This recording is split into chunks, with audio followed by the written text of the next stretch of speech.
fight against Khabib, definitely the most important fight of my career. He's put me close to the 30 shot, and that's I'm ready for. Edson Barboza is very high-level striker. He's top 5. We have his plan, but my plan is finish him. You know, like I'm gonna go forward, I'm gonna take him down, I'm gonna punch his face. This is my plan. There's a reason why Chris has been undefeated in over a decade is because she's ran through people, but she's not invincible either. Everybody knows Holly, she's the girl beat Ronda. We never had the fight me and Ronda, but they're gonna see me and Holly Holm, and they're gonna be my best for kill her.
Well, as has become custom, the mixed martial arts leader closing out the calendar year in Las Vegas, Nevada. We welcome you to the T-Mobile Arena here in the desert, where later tonight, the UFC Women's Featherweight Championship will be at stake. The main event fighter arrivals are brought to you by Harley-Davidson. See your dealer today and learn to ride like some of your favorite UFC fighters with Harley-Davidson Riding Academy. Live your legend. And set to make the first defense of her undisputed UFC featherweight title tonight, enter Chris Cyborg. She has dominated the women's game for a decade. She is perfect inside the octagon. Many believe, though, this matchup tonight will be her toughest test to date. And that is because she draws the International Women's Boxing Hall of Famer and former UFC bantamweight champion Holly Holm. Holm has added some muscle mass as she moves up a weight class tonight, as she vies to become the first woman to win UFC titles in multiple divisions.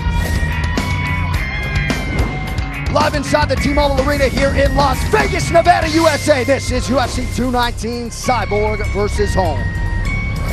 Closed captioning for tonight's telecast is brought to you by the Netflix film Bright, starring Will Smith and Joel Edgerton, now streaming only on Netflix. Tonight's broadcast is also available in Spanish, brought to you by UFCEspanol.com. And with that, as always, a pleasure to have you with us on pay-per-view. I'm John Anik. Welcome to UFC 219. So, of course, earlier this year, Chris Cyborg finally added a UFC championship to one of the truly all-time great resumes in all of mixed martial arts. Tonight, though, a massive opportunity in front of the champion to stamp her legacy with a signature win against the decorated kickboxer and former pro boxer Holly Holm. Thrilled to welcome in my broadcast partners Joe Rogan and Dominic Cruz. We know Chris Cyborg has been must-see TV, but I don't know that she's ever had a fight that is as anticipated as the one she has tonight. I agree with you, and I think that this stylistically is an incredibly intriguing fight because Chris Cyborg is insanely aggressive. She is one of the most aggressive strikers in all of MMA, not just the women's division. She is a destroyer, vicious, ruthless power, killer instinct, and a lot of people forget a black belt in Brazilian Jiu-Jitsu. I think that also may play a part in this fight if it goes to the ground. But when it comes to strikers, Holly Holm will be the biggest test of her MMA career. And that's because of the footwork of Holly Holm and the speed that she has. Also the punch count. She mixes up combinations very well, but more importantly, she can move laterally, side to side, and she can fight moving forwards and backwards, which is a huge tool you have to have against Cyborg because she pressures you so much. You have to be able to fight in all directions. Not to mention, she finishes her combinations with kicks. Another thing you have to do against Cyborg, because she'll eat a lot of your punches and then walk right out, and she could catch her with these kicks at the end of her punch combinations. Those were keys for Holly Holm in this matchup. So here was the scene yesterday at the weigh-in. Holly Holm, one of the few fighters on this roster that can actually somewhat match the frame of the UFC featherweight champion Chris Cyborg, just hours away now from this much-anticipated UFC featherweight championship. Equal intrigue when it comes to this co-main event, the return of the 24-0 Khabib Nurmagomedov tonight against Edson Barboza. This is a fantastic fight. This is one of the most highly anticipated lightweight fights in a long time. Khabib Nurmagomedov is the one guy when people talk about a challenge to the 155-pound title. It's this guy. He has been unrivaled inside the octagon. Not only has he won every fight, but he has only had a brief moment of adversity his entire career. He mauls people. His submissions, his takedowns, ground and pound, everything is ferocious. But he is fighting the best striker he's ever faced. And if there was ever a time for Barboza to fight the number 2 guy, Khabib Nurmagomedov, it's now. He's had his whole career defending wrestlers trying to take him down, defending grapplers trying to submit him, to keep it on the feet and beat people down with his 24 and almost 0 basically kickboxing record. I mean, this guy is unstoppable on his feet, so all he has to do in his mind is stuff the early takedowns, weather the early grappling storm of Khabib, and go out there and get that knockout that he's been waiting for his entire career. And it doesn't sound like coach speak, Joe, when Barboza's coaches tell us that physically, mentally, he has never been on this level, so we'll see. But he's a phenomenal talent, and I think he has some of the fastest kicks I've ever seen in the sport. First wheel kick ever in the UFC, 2 leg kick stoppages. I mean, the guy's phenomenal. All right, that's the co-main event. We are loaded tonight on pay-per-view. Carlos Condit is back. It's all coming up. The rest of the card is brought to you by EA Sports UFC 3. Powered by Real Player Motion Tech, EA Sports UFC 3 delivers the most authentic UFC experience ever in a video game. Pre-order now on PlayStation 4 and Xbox One. New Zealand's Dan Hooker has competed as high as heavyweight as a pro, but he appears to have found his wheelhouse at 155 pounds. Tonight, the Hangman goes for back-to-back wins against a man with a penchant for producing highlights, the American top team trained Mark Jacasey. He has accrued a lot of UFC experience over the last year, and he expects to put it to good use in this showcase here tonight. Also ahead, high stakes at strawweight. The undefeated phenom, Cynthia Calvillo, looks to continue her assault on the division and complete her year at 5-0 overall. She'll take on the former and first UFC strawweight champion, Carla Esparza, a proud rep of Team Oyama, who believes the form we will see tonight will be her best to date. But coming up next, the return of a UFC icon from Albuquerque, New Mexico.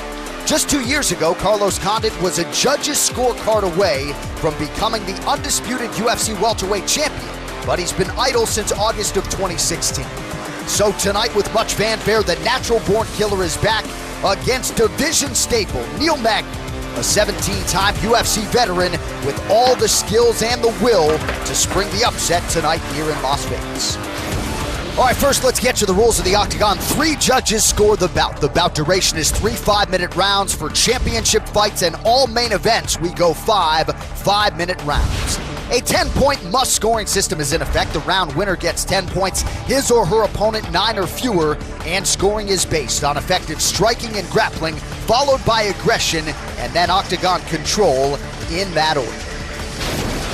And we also let you know for the final time here in 2017, the Nevada State Athletic Commission has not adopted the new unified rules. Those are not in effect tonight. We will, though, have the limited use of instant replay, but once replay is invoked, a fight cannot be restarted. All right, first out of the tunnel here on pay-per-view, it'll be Carlos Condit versus Neil Magny. What's coming up? Brought to you by EA Sports UFC 3, powered by Real Player Motion Tech. EA Sports UFC 3 delivers the most authentic UFC experience ever in a video game. Pre-order now on PlayStation 4 and Xbox One. All right, just about ready to go with live action. Great to have you with us as we close out the year in Vegas. Well, the pre-fight spotlight is centered on Carlos Condit's Octagon homecoming, but this is the kind of action fight Neil Magny loves, and he is intent on spoiling the natural-born killer's return. The site of some of his greatest moments in the fight game, Las Vegas is the fitting destination for the long-awaited comeback of former interim welterweight champion Carlos Condit. Tonight, the natural-born killer returns to face Neil Magny and begin his road back to a UFC championship. Neil Magny's a very well-rounded fighter. He pushes the pace, he's exciting, and all those things can be said about my style as well. So this matchup is it's going to be super fun for the fans. Carlos come back from a long layoff. I'm the worst guy he wants to fight right now. I'm eager to prove myself and get back to the top division, so I'm ready to go. Colorado's Neil Magny was long considered one of the most underrated fighters on the planet. But with wins in 4 of his last 6 bouts over Kelvin Gastelum, Hector Lombard, Eric Silva, and Johnny Hendricks, Magny is a secret no more. And a win against Condit tonight would be his biggest to date. At this point in my career, fighting Carlos Condit is a great opportunity for me. Being another former world champion sets me up greatly for 2018. Out of action since a bout against Damian Maia in August of 2016, Albuquerque's Carlos Condit is an icon and longtime fan favorite whose epic battles with Robbie Lawler, Johnny Hendricks, George St. Pierre, and Martin Kampmann have cemented his place among the sport's most revered. All of that said, the natural-born killer remains hungry for more as he prepares to take on Magny. Anytime somebody's closing an octagon with me, it's a dangerous situation for him. And you know, where I'm at right now, what I've been working on, and the progress that I've made it's going to show up, and I'm going to walk away successful tonight.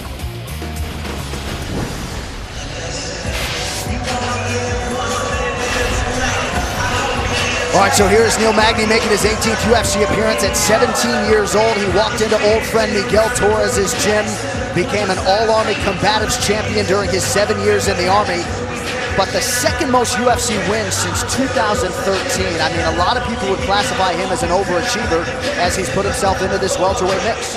Well, he has phenomenal cardio. You want to talk about a guy who pushes the pace. Neil Magny, the volume of his strikes, this constant and relentless. He has amazing discipline. A lot of that probably related to his service in the military. Just a sponge, constantly learning and evolving, and he has fought a who's who. Lost his last bout to Rafael dos Anjos, been in there with Johnny Hendricks, who he beat, the former champion, in a 3-round unanimous decision in his previous fight. So he's had some great fights against great competition, and this is another one of those opportunities for him. This is a new challenge, a new type of fight, and a guy who's similar to him in the long ranginess, but Carlos Condit, the former interim champion, is particularly dangerous. Magny number 12 in the world and really wanted one more fight before this year closed out. All right, now we get ready for the natural-born killer, Carlos Condit, set to make this walk for the first time in well over a year. Tonight, he will walk out to a song featured in Bright, a Netflix film. The song is Holm by Machine Gun Kelly, ex-Ambassadors, and PPV Cyborg. Look, I didn't power through the struggle just to let a little trouble knock me out of my position and interrupt the vision after everything I witnessed, after all of these decisions. A pro dating to 2002 and one of the most popular fighters on this UFC roster, top to bottom. Here is the former UFC interim welterweight champion, Carlos Condit. I mean, you want to talk about a guy with a tremendous amount of experience. Forget that Carlos Condit is only 33 years old. Right. I mean, when you think about his time in the WEC, his time in the UFC, all the fights he's had against top-flight competition from the jump, never had an easy fight. I mean, this guy has been there and done that for a long time. My very first fight in the WEC 47, I was in the warm-up room with Carlos Condit getting ready for Brock Larson, and I watched him kickbox in this tiny little room. And I was just getting going in my career. I was 9-0, and I said, who is this scary dude? And he's got some girl holding pads for him with a ponytail, and the dude has a ponytail. And these guys are swinging their ponytails everywhere, holding pads for him. And I'm like, and they got combat boots and black coats on, and I'm like, what is happening? What am I doing in here? And then he goes out and murders Brock Larson. I said, I never stopped watching Carlos Condit after that. I've been a fan ever since. He mixes things up so well on the ground. He never stops attacking, and he is so tricky with his kicks and the way that he sets you up with his hands. He punches, touches you, makes you think nothing's gonna happen, that there's no threat, and then on the way out, after he baits you with his hands, he flips a kick up there and can knock you out at any given time. We've seen it against Nick Diaz, we've seen it against GSP, against countless others, and he's got outstanding finishing ability. I can't say enough great things about Carlos Condit and the things I've watched for his career. Yeah, very creative with his strikes, his elbows, flying knees, and he can really do it all. And been there against basically everybody. Right. And tonight, in his 14th UFC appearance, Carlos Condit ends the longest layoff of his career, 16 months, 490 days. Did have a 14-month layoff not all that long ago as well, reconstructive knee surgery, torn ACL and meniscus, but Condit feels like he's still improving, and he is ready to prove as much here tonight to kick off the pay-per-view against Neil Magny. All right, with that backdrop, here is your tail of the tape for this welterweight fight. Condit 33 years old, Magny 30, Magny taller by an inch. He will have a 4.5-inch reach advantage. Number 8 versus number 12 in the UFC welterweight division. To get us started with the introductions, inside the octagon to Bruce Buffer. Ladies and gentlemen, we are live from Las Vegas at the T-Mobile Arena for UFC 219, Cyborg versus Holm. And now, this fight is 3 rounds in the UFC welterweight division. Introducing first, fighting out of the blue corner, a mixed martial artist holding a professional record, 19 wins, 7 losses. He stands 6 feet 3 inches tall, weighing in at 170.5 pounds. Fighting out of Denver, Colorado, Neil Magny.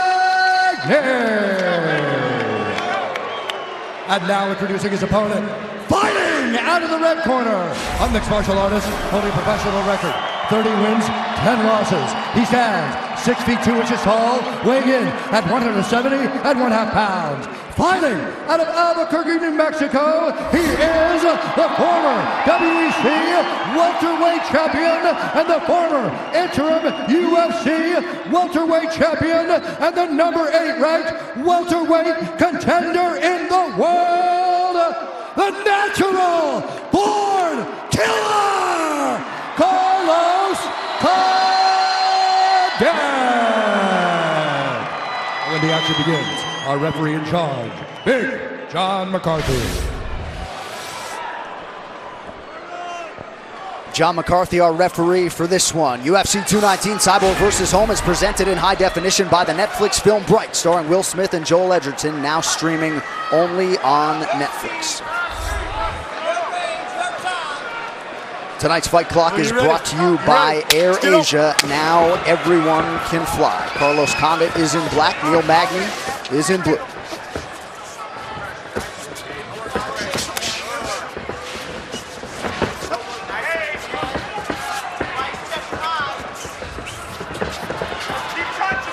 Condit was careful after the Damian Maia fight to not call it a retirement, idle for 16 months. But wasn't making any promises beyond tonight. He wanted to see how it would go against a legitimate welterweight test here in Neil Magny. I just think he had been to a point in his career where he had fought so often and so many fighters. Down to the ground here, looking for the leg. Carlos wrapping up the left leg of Magny. Man, that's what I mean, Joe. He's just always going for grabbing something. He's never just on his back waiting for you. He's doing something with everything he gets. Right now, he's just making it tricky for Neil. Nothing much is going on. Yeah, he doesn't have his arm around the ankle. He's not committing to that left leg. He's not taking damage either. Right, but he's also putting Neil in a position where he realizes, okay, now full guard.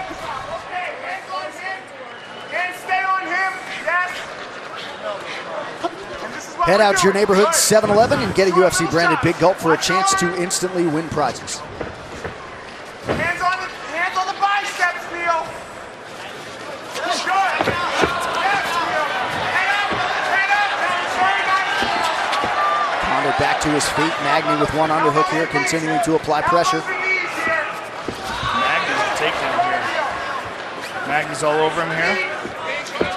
Maggie's trying to drag Carlos to the ground now, and Carlos defends. The one thing we could say bad about Carlos Condit is that sometimes he gets taken down and out-grappled. If he can't submit you from his back, he tends to lose decisions just staying on his back at times. And that's one way Neil Magny can win a decision or really do some damage to Carlos. Keep taking him down over and over, stay in his close proximity range, just in the pocket, and just stay grappling with Carlos Condit the whole fight and stay out of submissions, and then he can win a decision that way. Carlos Condit needs to worry about staying at space, keep digging for these underhooks and not keep getting taken down. He can't keep giving up these takedowns so easily. You got to make Neil work for him a little. Coming in, Condit had been taken down in 15 of his 18 UFC and WEC appearances combined. Watch the elbow on the break.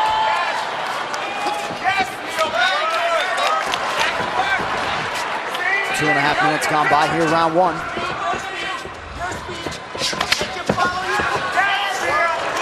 Neil's doing super good at catching anything that Carlos throws and firing back. That keeps Carlos from getting any kind of reads or rhythm. And it looked like Magny drew a little bit of blood out of that nose of Condit with one of those right hands. Pretty good start for the underdog Neil Magny. Yeah, Magny relentless with his pressure here. And one thing you count on with Magny is he will have the same pace for the entire fight. Never gets tired. One of the most impressive aspects of his ability inside the octagon, and you really saw it in the Hector Lombard fight. He was in grave trouble early in that fight, but just through his perseverance, toughness, and his cardio, managed to stop Lombard. Outpointed Kelvin Gastelum over 5 rounds at altitude in Mexico City. Yeah, you don't have to worry about the Magny gas tank. I love how Magny's firing back on every single one of Carlos Condit's kicks. I mean, anytime Carlos throws a kick, he tries to catch it or at least fires a punch down the middle. Anytime Carlos does anything, you've got to do that to keep Carlos guessing.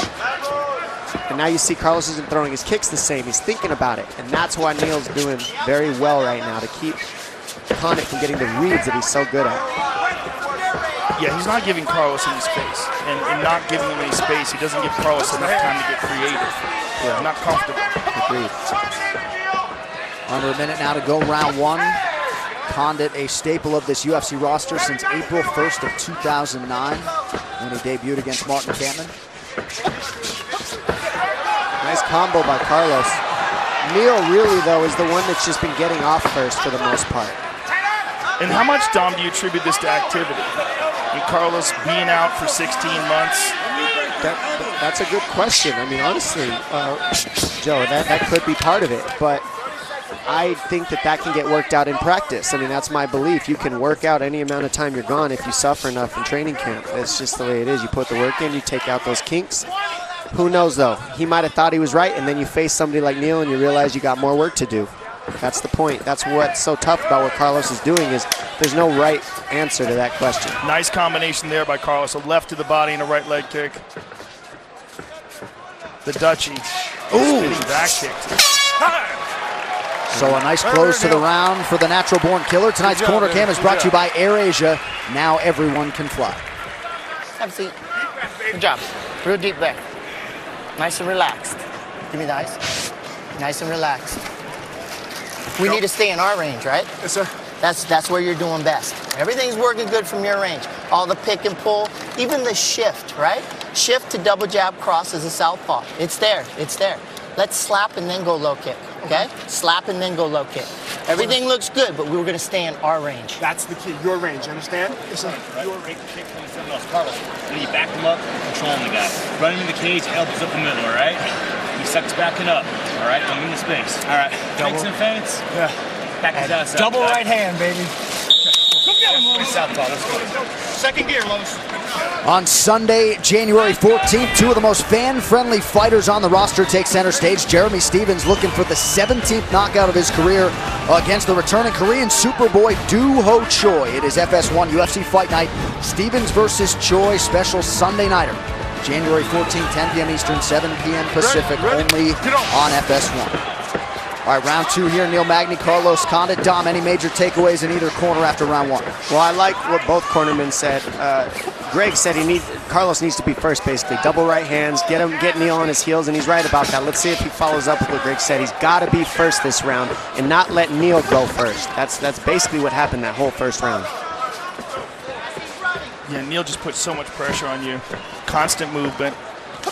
It's the switching stance that's tricky too, because when your opponent's switching like that non-stop, it's hard to get the reads. Again, that's what Carlos needs, is reads. And with the way that Neil's switching and pressuring, it's hard to do that. And to that end, the Magny pressure advancing 40% of the time thus far. You see Neil, he'll throw a 1-2 from a conventional stance. After the 2, instead of bringing it back to his face, he'll follow through with the jab as a southpaw, and then with another 2 as a southpaw.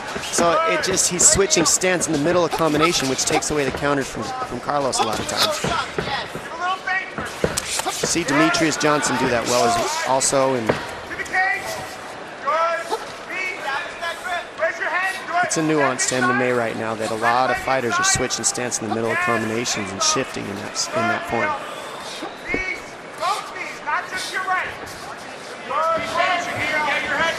Magny's got the body locked here. We'll see if he tries to change levels.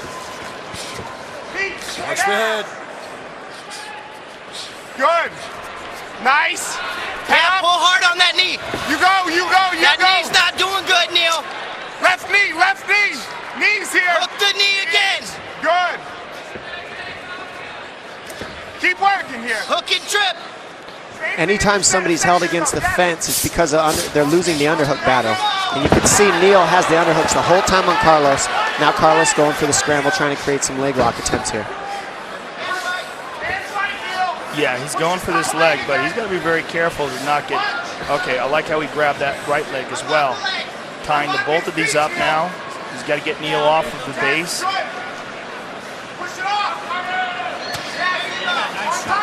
He doesn't have the leg, though. He's being smart about it. He doesn't want to commit to two-on-one, and leave the opportunity to get punched. And this is exactly how we've seen Carlos lose in the past. He just gets smothered, basically. Put on the fence. He loses the underhook battle from his back and from the fence, and then gets held down. Carlos is looking for a Kimura now on the left arm of Magny. But how much does him committing to the submission game also reason why he gets so many finishes, right, Joe? I mean, he's not standing up, but it's not like he's just sitting on his back either. Right. He's attacking. No, he's trying to win. It's just with guys like Hendricks or big, powerful wrestlers, he hasn't been able to get him off when he gets to this position. How about the evolution of MMA? I mean, you think these guys are just so much better at jiu-jitsu now that Carlos might not be getting the same submissions he got earlier? Well, for sure, Neil Magny's very well trained. He's got Elliot Marshall in his corner. They're all out of Jamal Easton's in Colorado. Fantastic camp.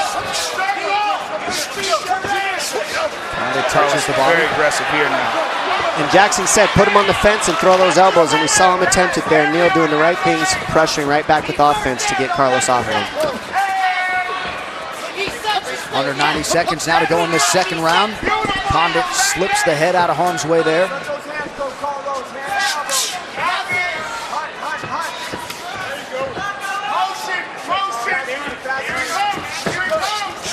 Condit with a flurry and a big right.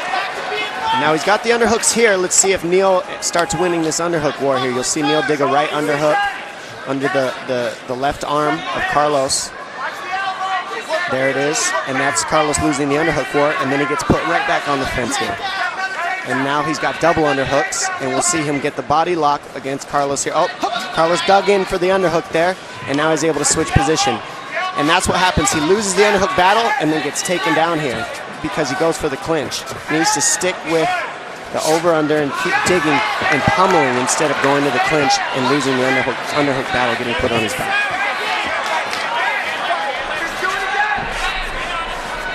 Well, Neil Magny at his relentless best here tonight. He's attempted nearly 10 takedowns thus far, and he secures that one.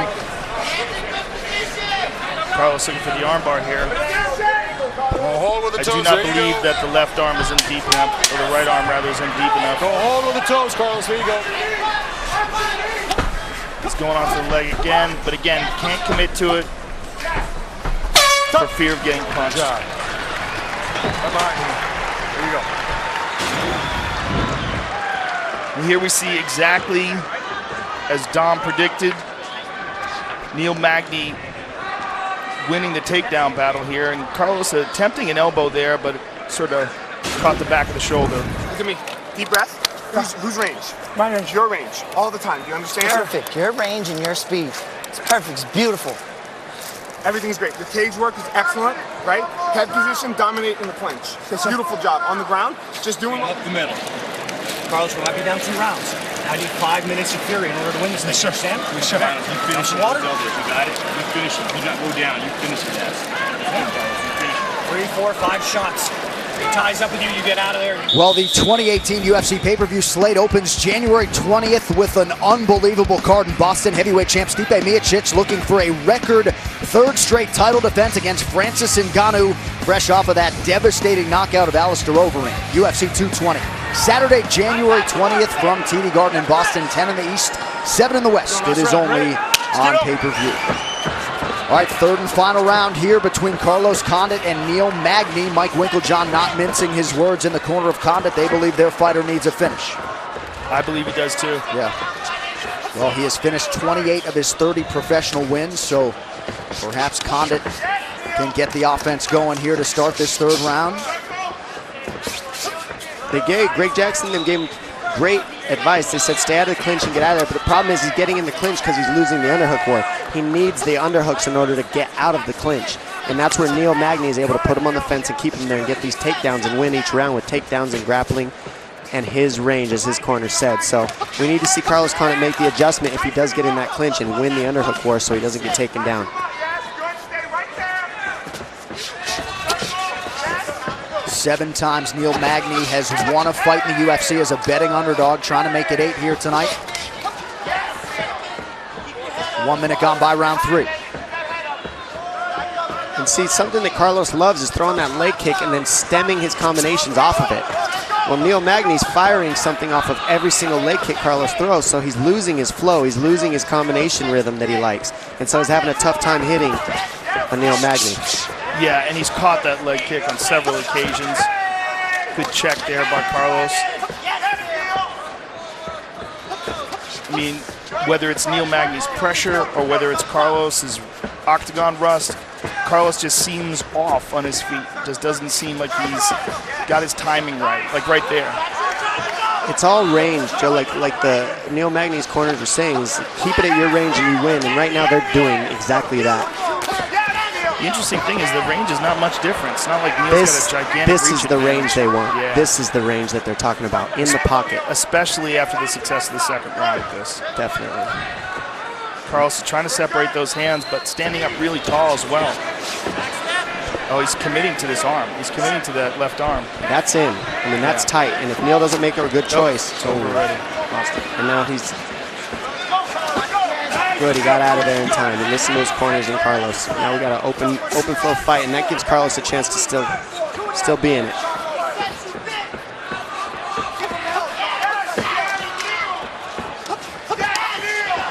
Right hand by Magny. And that's combinations. That's the good thing about combinations. You throw one at a time, it's easy to defend. But Neil Magny's throwing combinations high-low with kicks, takedowns. He's mixing it up so well. And he's evading very well, too.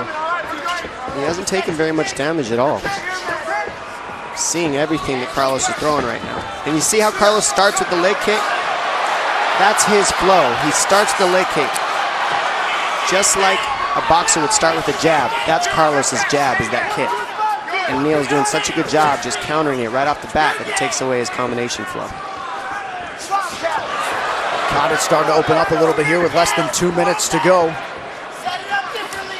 But the clock continues to churn here. And in all likelihood, Condit's going to need a finish.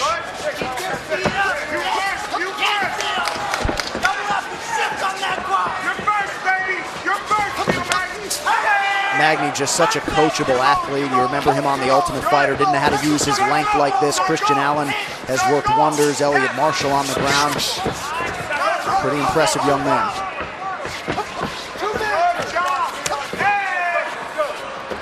Nothing Magny hits you with is overwhelming, but it never stops.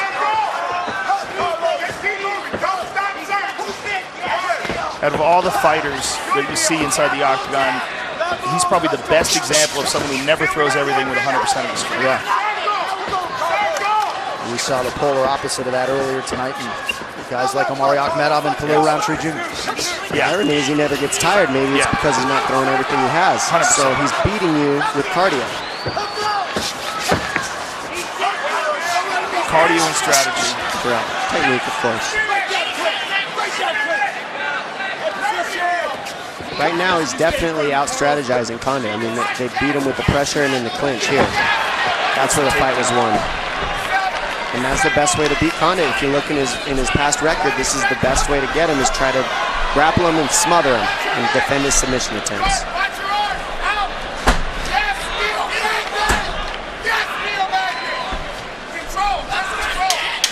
Tremendous control on the ground by Magny. Yeah. Very impressive. Awesome fight by Magny. He showed what he was in this fight against a nasty veteran in Condit. So Neil Magny continues to defy the odds. Carlos Condit had some moments in this one, certainly in that third round. But in all likelihood, the judges will see this one for Neil Magny. This fight replay is brought to you by Budweiser. This Bud's for you. And as we see here, this is where the fight was won. The underhook battle is won by Neil Magny, as he does with so many with those long arms, and he keeps getting these takedowns by sucking that body lock up, switching to double legs, switching to single legs, back to the body lock. I mean, he transitioned so well on the fence with the underhooks that he was just simply beating Carlos Condit in the clinch and then taking him to the ground and stalling out his submissions for the win. Very nice, savvy, professional win by Neil Magny. Fought very smart. Two of the classiest guys in the game. Magny goes over to greet the Jackson Wink coaches, Brandon Gibson, and the crew in the corner of Carlos Condit. So the last time Condit had an extended layoff, he came out guns blazing and got Thiago Alves out of there in round two. Different strokes here tonight as he got all he could handle from Neil Magny in this return from a near 500-day layoff.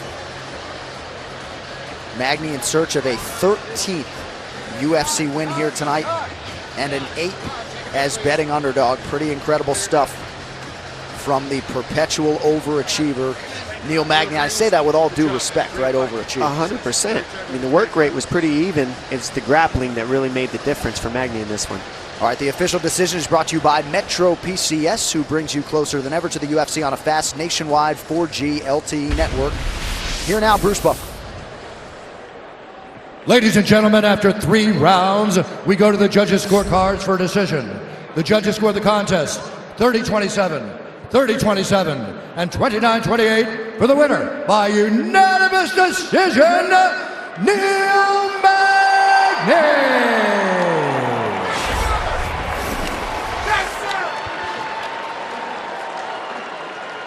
All right, I'm here with the winner, Neil Magny. First of all, Neil, congratulations on one of the most important victories of your career. Former interim champion in Carlos Condit, and a clear and dominant decision by you. How happy are you with this? Oh man, this moment right now feels amazing. I thank all you guys for coming out and watching this fight.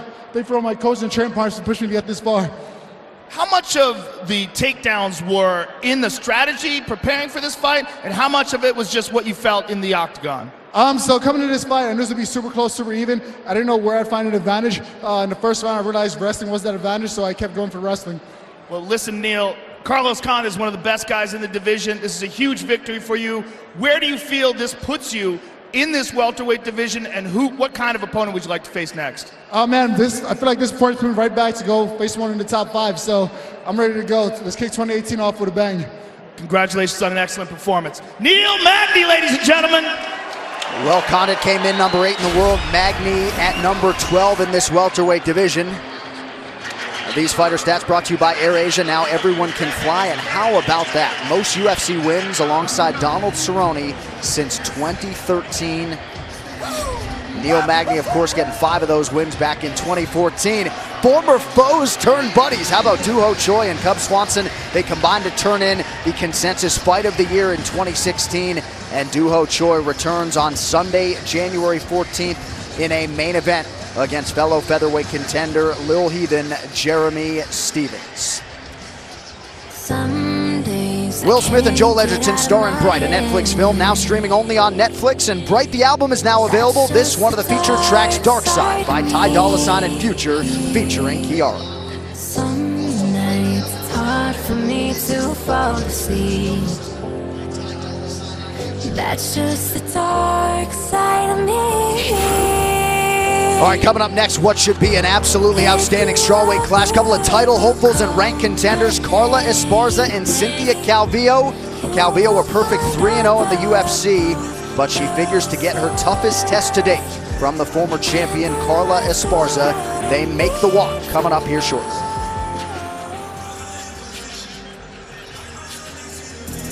UFC 219, Cyborg versus Holm is brought to you by Budweiser. This Bud's for you. Motel 6. When you're ready to tap out, check in at Motel 6 and save. We'll leave the light on for you. By EA Sports UFC 3. Powered by Real Player Motion Tech, EA Sports UFC 3 delivers the most authentic UFC experience ever in a video game. Pre-order now on PlayStation 4 and Xbox One. By Performance Inspired, the all-natural high-performance line of sports nutrition trusted by athletes and health enthusiasts. Visit pi-nutrition.com. And by the Netflix film Bright, starring Will Smith and Joel Edgerton, now streaming only on Netflix. And now here's a look at EA Sports UFC 3 through the eyes of UFC 220. Powered by Real Player Motion Tech, EA Sports UFC 3 delivers the most authentic UFC experience ever in a video game. Pre-order now on PlayStation 4 and Xbox One. All the champions, all the action. The heavyweight champion of the world, an aggressive striker who loves to KO fighters. All the greatness. Ngannou! He has the world record for the hardest human punch. All the hype. Cormier! One of the greatest fighters that has ever competed. Ozdemir! He is a wrecking machine. As close as you can get without stepping foot in the octagon. Are you ready for the fights to begin?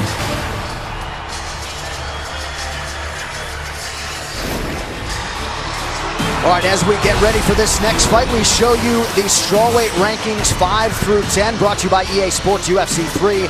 Powered by Real Player Motion Tech, EA Sports UFC 3 delivers the most authentic UFC experience ever in a video game.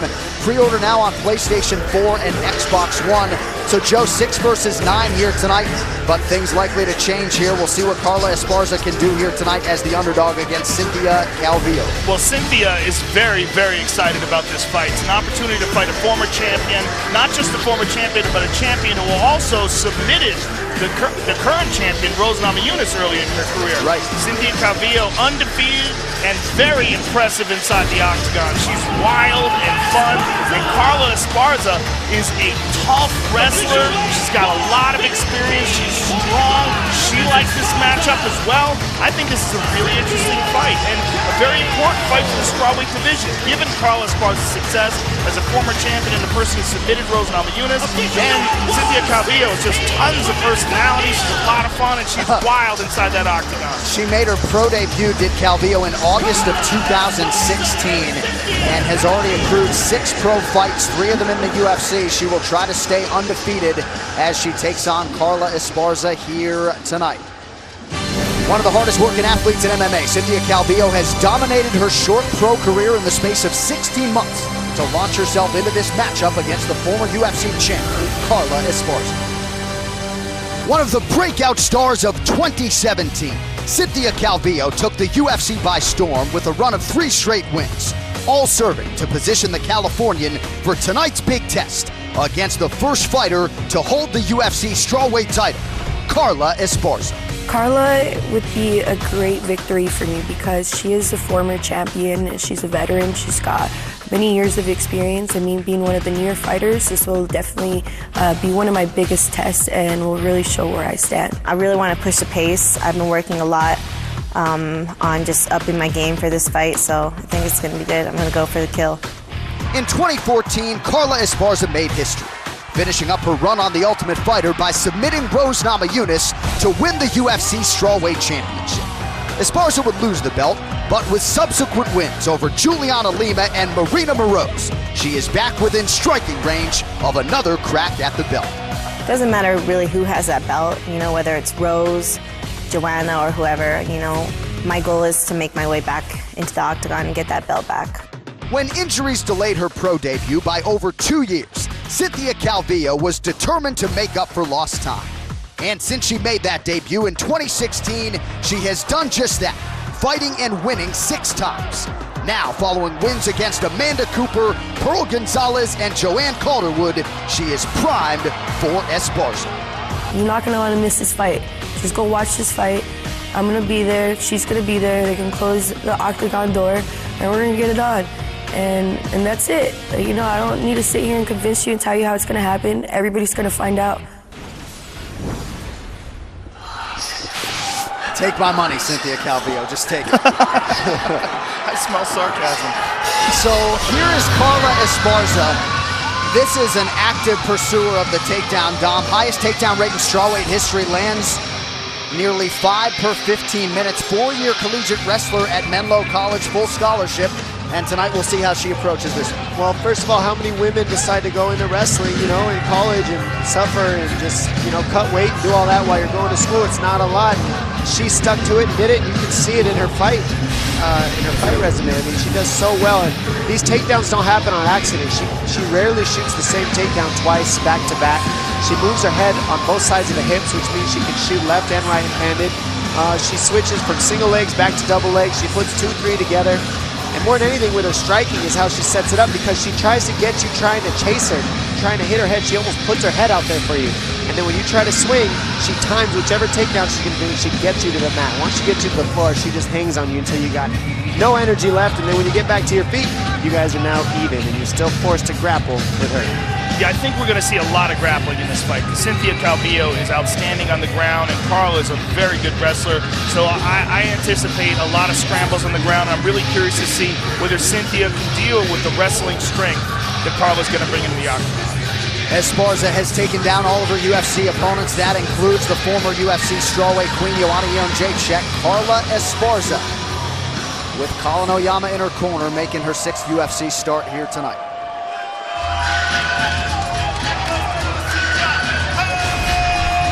And that brings us, Joe, to Cynthia Calvillo. She really has taken this division by storm. First UFC fighter to get a 4th fight here in 2017, and she is looking to make a run at that belt beginning tonight.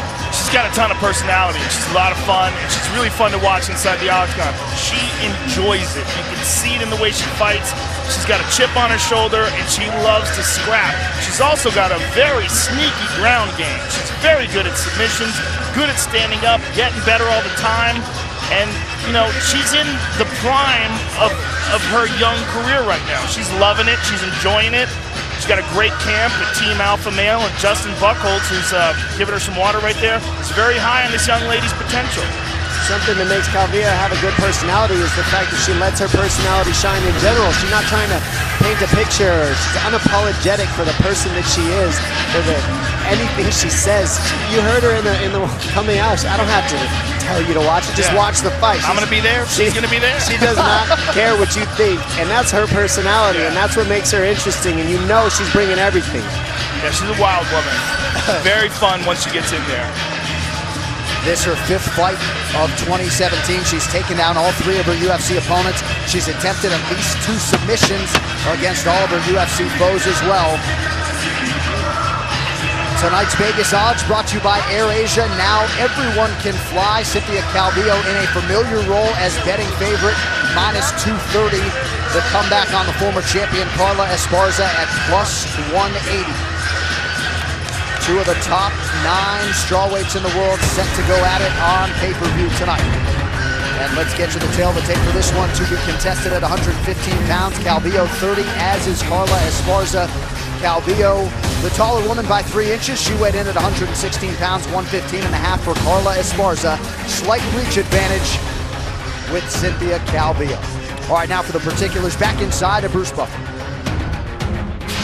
Ladies and gentlemen, this fight is 3 rounds in the UFC strawweight division. Introducing first, fighting out of the blue corner, a wrestler holding a professional record, 13 wins, 4 losses. She stands 5 feet 1 inch tall, weighing in at 115.5 pounds. Fighting out of Irvine, California, presenting the former UFC strawweight champion and the #9 ranked strawweight contender in the world, Carla Cookie Monster Esparza! And now introducing her opponent, fighting out of the red corner, a freestyle fighter holding undefeated professional record. 6 wins, no losses. She stands 5 feet 4 inches tall, weighing in at 116 pounds. Fighting out of Sacramento, California, presenting the number 6 ranked strawweight contender in the world, Cynthia Calvillo. And when the action begins, our referee in charge, Chris Tione. Now, much has been made of the fact that Cynthia Calvillo only made her pro debut in August of 2016, but as many of our fans know, she would have made her pro debut in 2014, but she suffered a bad arm injury, kept re-breaking her forearm in the same place. So a little delay, but Calvillo has certainly made up for lost time. Tonight's Fight Clock is brought to you by AirAsia. Now everyone can fly. Calvillo is in black, Esparza in the white with gray. Pressure is going to be key for Calvillo. I think that forces the takedown of Esparza. If she just pressures and throws the shots to the body early and then looks for the headshots as the fight progresses, that's Calvillo's key, I think. And I think we just need to see Carla be first with the right hand and then the doubles. Calvillo is getting off of that right hand, Dom. Oh yeah, they both are. Yeah, and one thing that I'm noticing is Calvillo is able to strike. She is a taller girl, but she's also got better ability to move in and out. She's moving in with larger steps. There's a nice leg kick by Carla. I think the big difference is going to be the camp that Calvillo comes from. She's confident in her grappling. I mean, that whole camp does nothing but guillotines and non-stop grappling, and that's something you're going to see in this fight. The more shots that are taken. And there's a takedown, look at that. And it was timed off the striking of Esparza. That's the difference. It's not just a shot. She waited for the punch. She read the punch and then took her down off. And she's very skillful on the ground. I've been very impressed with her flexibility, her ability to improvise. Wrestlers generally, if that's their first background, the worst place you could put them is their back. And we see right now, Carla is just flat on her back, and she needs to get to a hip at the least to start digging underhooks if she's going to get back to her feet.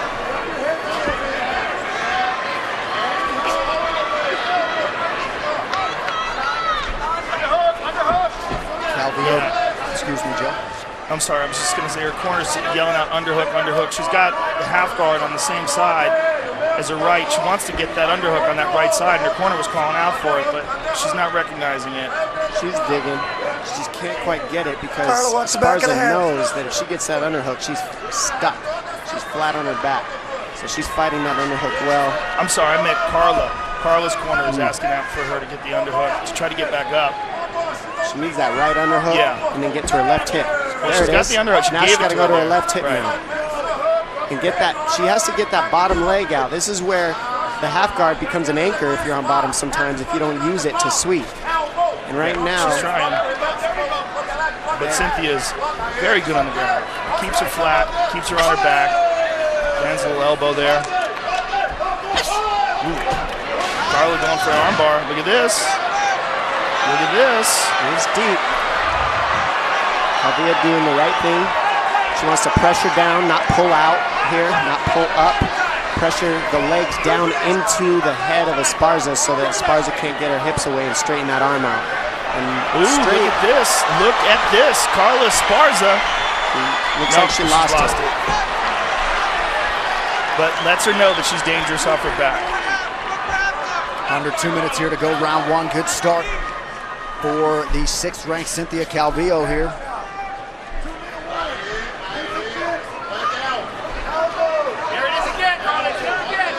The submission attempts take energy too, Joe. So that took some energy out of Esparza to go for that armbar and miss it, and gives Calvillo a little bit more confidence to stay here and just keep Esparza on her back. Esparza struggling a little bit with the physicality of Cynthia Calvillo, and a lot of 115ers figured to. Yeah, she's very strong at this weight. Well, you got to think, how often is Esparza on her back in practice? She's usually taking everybody else down, so she has less reps here. And that's the smarts in Cynthia Calvillo, putting the wrestler on their back, where we don't train a lot here. We train mostly on top positions and in the scrambles. And right now, Calvillo's showing the hole in Esparza's game from her back.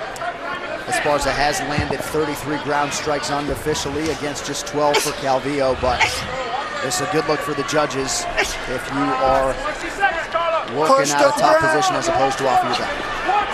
Carla's trying to spin out, looking to try to secure a no-arm triangle.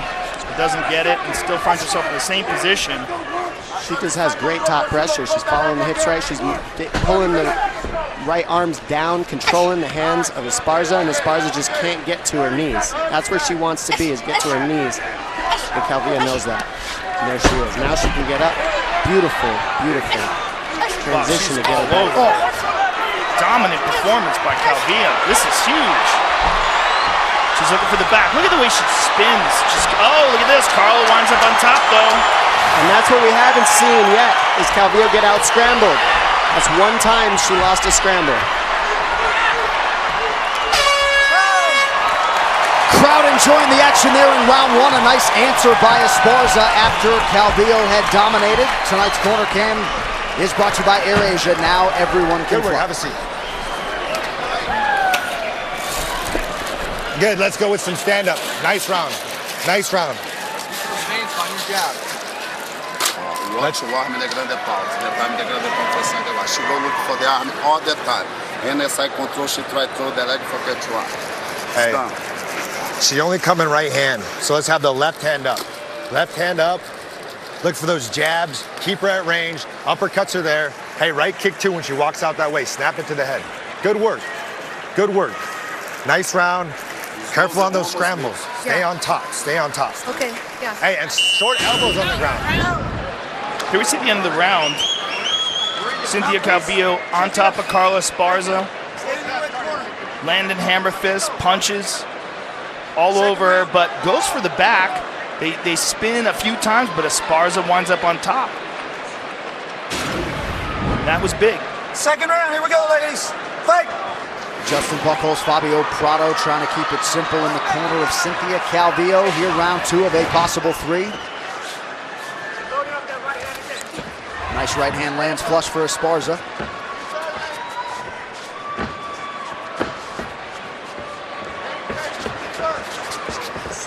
Carla's worked a lot on her striking defense, head movement. Watch how Esparza throws the jab out there. She's just throwing it out there to try to get Calvillo to throw something back at her, and then she shoots underneath the strikes. That's what we saw Calvillo do to Esparza in the first round. Now, that is Carla Esparza's gift. She just hangs her head out there and waits for you to punch it. Head out to your neighborhood 7-Eleven and get a UFC branded Big Gulp for a chance to instantly win prizes. Calvillo timed that one, saw her coming to the left and caught her with that overhand right.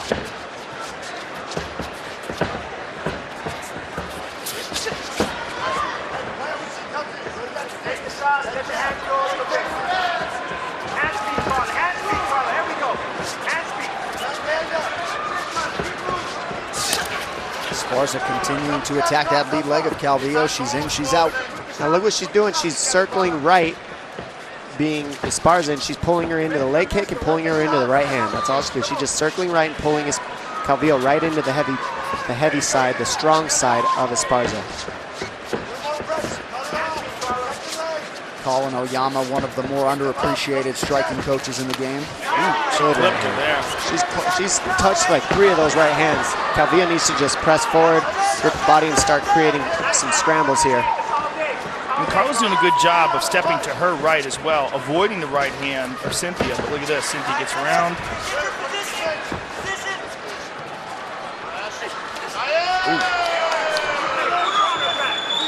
Into the red corner of She only Calvillo. have right hand. Get your left up. That's it. Just right hand. You got to read on it now. Good. Start picking with the jab. Right there. Cut her off. Yeah. Be quick with the jab. She's coming right hand. Nice. Where's the left hook at? There. Keep touching. Keep her off balance. There. She got. Let's go. Keep touching. Cut her off. Looked like Calvillo stuck Esparza with that right hand. Carla has yet to attempt a takedown as we hit the midpoint of this one. There it is, 1-2. Good hits by Calvillo.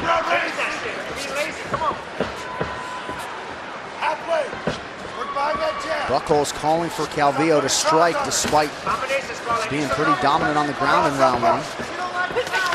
Ooh. counter right lands for Carla. Yeah, and it's because the way Cynthia's moving in, she's got her hands down, her face is up. It's almost like she's not concerned about the power of Carla Esparza, she's just considering getting her shots off. Part of the problem is the way that Esparza's circling is to the weak side. So the only weapon that Calvillo has when Esparza circles right is the left hook. Ooh, big right hand. It's smart. Esparza's just pulling right, pulling right, pulling right. And you see Calvillo kind of chase her and walk into the leg kick or the right hand. Ooh, switched it to a hook on that. Ooh, right hand by these girls are both eating big right hands. Yeah. 90 seconds, man, Carla, let's go. Pretty good Esparza entry. with the takedown, very nice. And that's a completely different takedown attempt that she had the first 2 times. So you see, that's the difference. Switching the takedown attempts. A nice leg kick by Carla Esparza as Cynthia was trying to stand up. 1 minute, put pressure on it. Hey, left hand up. Pressure, Carla, pressure. Walk her down and put pressure. Left hand up. 1 minute to go in this second round. Go right, Cynthia. Left hand up. There you go, Carly. She's getting tired. Esparza lands the right hand there. Combination. No footwork. That left hand of Calvillo is lowered despite the imperatives from her corner. Distance strike, slight advantage for Carla. Put her down. Put her down. 40 seconds. Short time. Hands up. Get it fine, Carla. Ooh, good kick there by Esparza. Esparza mixing things up well. She's pretty much using the same weapon. She's using the right hand and the right low kick. What she's doing well is just circling and switching to the single leg, adding that takedown in there, switches up the striking and the reads for Calvillo. Calvillo doing a great job getting to her feet, though. Yeah, not spending any time on her back at all, which was how we saw Esparza lose the first round. Yeah. Calvillo not making that mistake. Yeah, marked difference, right? As soon as she goes to the ground, she's immediately bouncing back up. And that's an alpha male trait. That's something they focus on, is not being held on their back, because they come from a wrestling background and wrestlers don't like being on their back.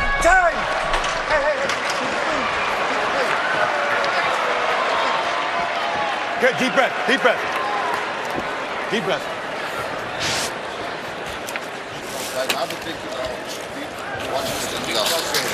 Good, hey, left hand up. The only punch she has is a right hand. So I want you moving to your right. Move the feet a little bit, stay in the low stance, looking good. Work off that jab. All she has is a right hand. Touch her out with that left. Hey, head kick is there too. Her hands are way down at the end of the exchanges. Keep stuffing those takedowns. She's coming in on the head outside single. Let's defend that leg. Defend that leg. Don't let her get that. Right away. I want to pound this girl on the floor, dude. If you hammer her, she'll roll over. But get top control. Hips down when you take her down, hips down. But she's starting to get tired. You can see in the second round, but we only got 1 round left, right? Push the pace behind your hands. Unload the heavy takedowns. Let's go. And control it on top and hammer it. Right, third and final round here. Carla Esparza, the far more experienced fighter. 18th pro fight against just 7 for Cynthia Calvillo. And perhaps that rearing its head a little bit in that second round. Okay, last round. Here we go. Fight. Can't overstate how important these 5 minutes are when you talk about this strawweight division and moving into 2018. Tisha Torres and Jessica Andrade have a date as everyone chases down the new champ, Rose Namajunas. Good leg kick by Esparza there. As the 2 exchange punches. I like what Esparza's corner was telling her. Yeah. But I don't think that Cynthia's tired, though. They were saying that she's tired. I don't think it's that. I think it's just a little bit of frustration in terms of how the fight is going. After the first round in particular, I think she expected it to go her way more. Big difference that I've noticed so far in the styles is they're both extremely efficient with their grappling, but Calvillo has better top control with the pressure of her hips. You heard Esparza's corner say, get your hips down off this takedown. And that's just using wrestling instead of jiu-jitsu once the takedown takes place. Right when... Go ahead, Dom. No, I was just going to say, right when you hit the mat, you got to start using jiu-jitsu to get back up again, because the sport changes once you hit the mat and you're on your back. It's no longer wrestling, and that's what Calvillo is doing a little bit better than Esparza. Esparza continues to wrestle when he hits the mat.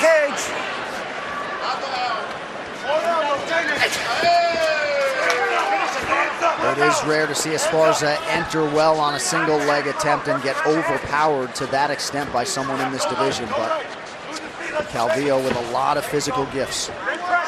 She has very good balance, and she just, from the camp she comes, she's grappling constantly, so she's just seen a lot of these repetitions. Under 3.5 minutes now to go. Good inside leg kick by Carla. I like Carla's using her hands to finish the combinations with kicks. That's something new she's added. She didn't always do that.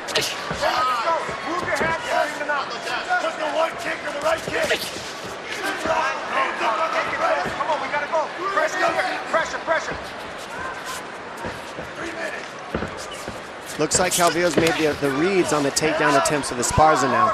She's tried the single too many times. Esparza couldn't get the double, so it looks like Calvillo's made the adjustment on the wrestling of Esparza now. Now let's see if she can close in on the striking. Superman punch attempt, and the right hand behind it.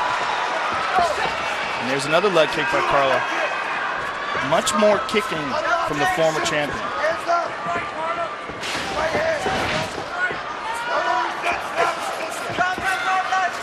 Nothing doing on that wayward shot from Carla Esparza. And that's the good thing about the pressure of Calvillo here. You see it forces Esparza to shoot off the pressure instead of choosing when she's shooting. So Calvillo pressure, pressure, pressure with hands, tight defense, and then Esparza shoots not when she wants to, but when Calvillo wants her to so she can defend.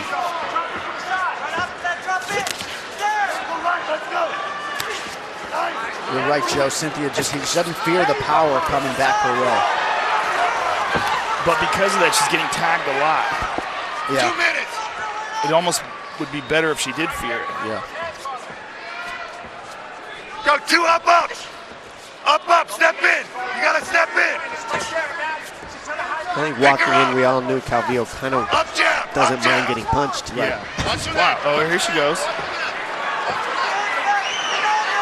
Carla looking for a headlock here. Perhaps a guillotine attempt. Oh, left hook on the break. Very nice. Hook.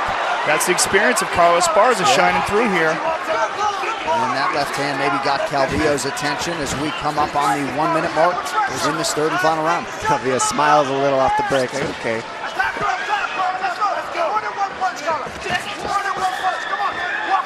Dom, correct me if I'm wrong, but I feel like these exchanges aren't very creative.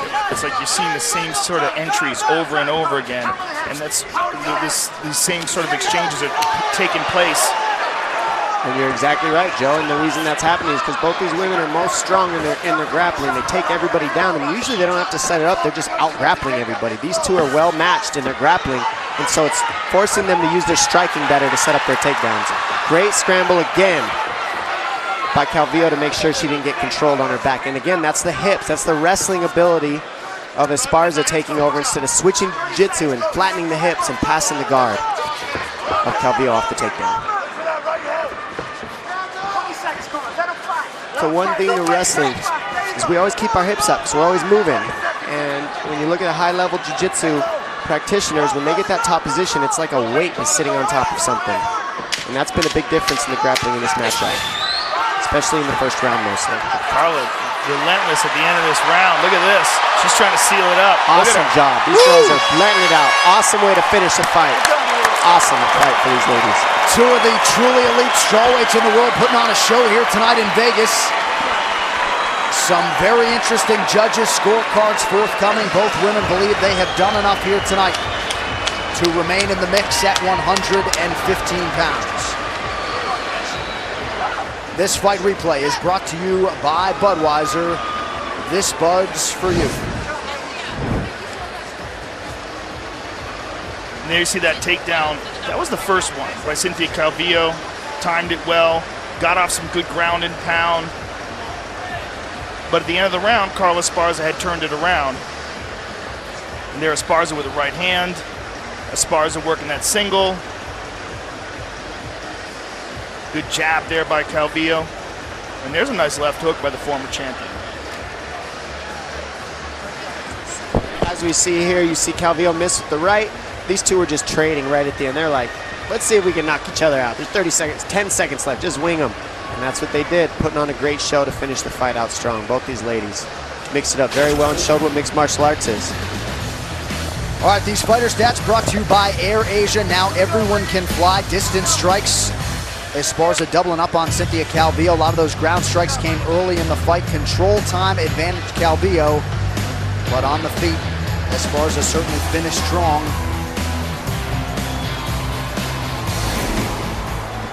The official decision is brought to you by Metro PCS, who brings you closer than ever to the UFC on a fast, nationwide 4G LTE network. Here's Bruce Buffer. Ladies and gentlemen, after 3 rounds, we go to the judges' scorecards for a decision. All 3 judges score this contest 29-28 for the winner by unanimous decision, Carla Cookie Monster Esparza.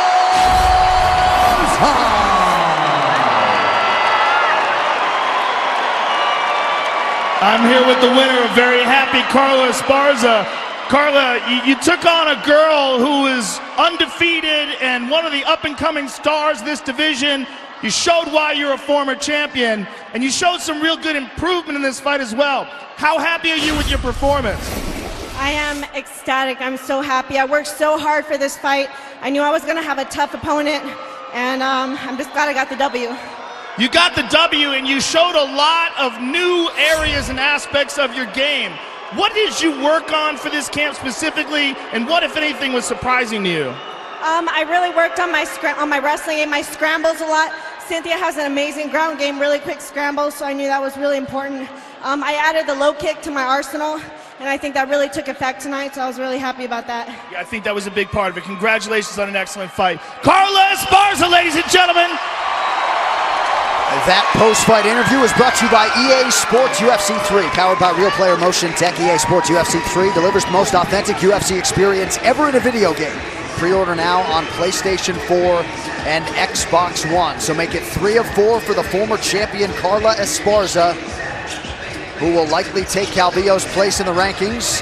Tonight's champions in the crowd brought to you by Budweiser. This Bud's for you. There he is, the undisputed UFC flyweight king, Demetrius Johnson, also in the building tonight. Woo! One iron Mike Tyson. Huge UFC fan taking in the pay-per-view tonight in Las Vegas, Nevada. Plenty of action still to come here from T-Mobile Arena. A place where I can go. Will Smith and Joel Edgerton star in Bright, a Netflix film, now streaming only on Netflix. And Bright the album is also now available. This is one of the featured tracks entitled Holm by Machine Gun Kelly, Ex-Ambassadors, and BB Rexa. Look, I didn't power through the struggle just to let a little trouble knock me out of my position and interrupt the vision after everything I witnessed after all. All right, straight ahead we get to the lightweights and what will be the Las Vegas debut for New Zealand's Dan Hooker. Hooker has bounced around a lot for his training over the last few years to sharpen his skills. He says he plans on putting that work into action tonight against that man, England's Mark Jacasey.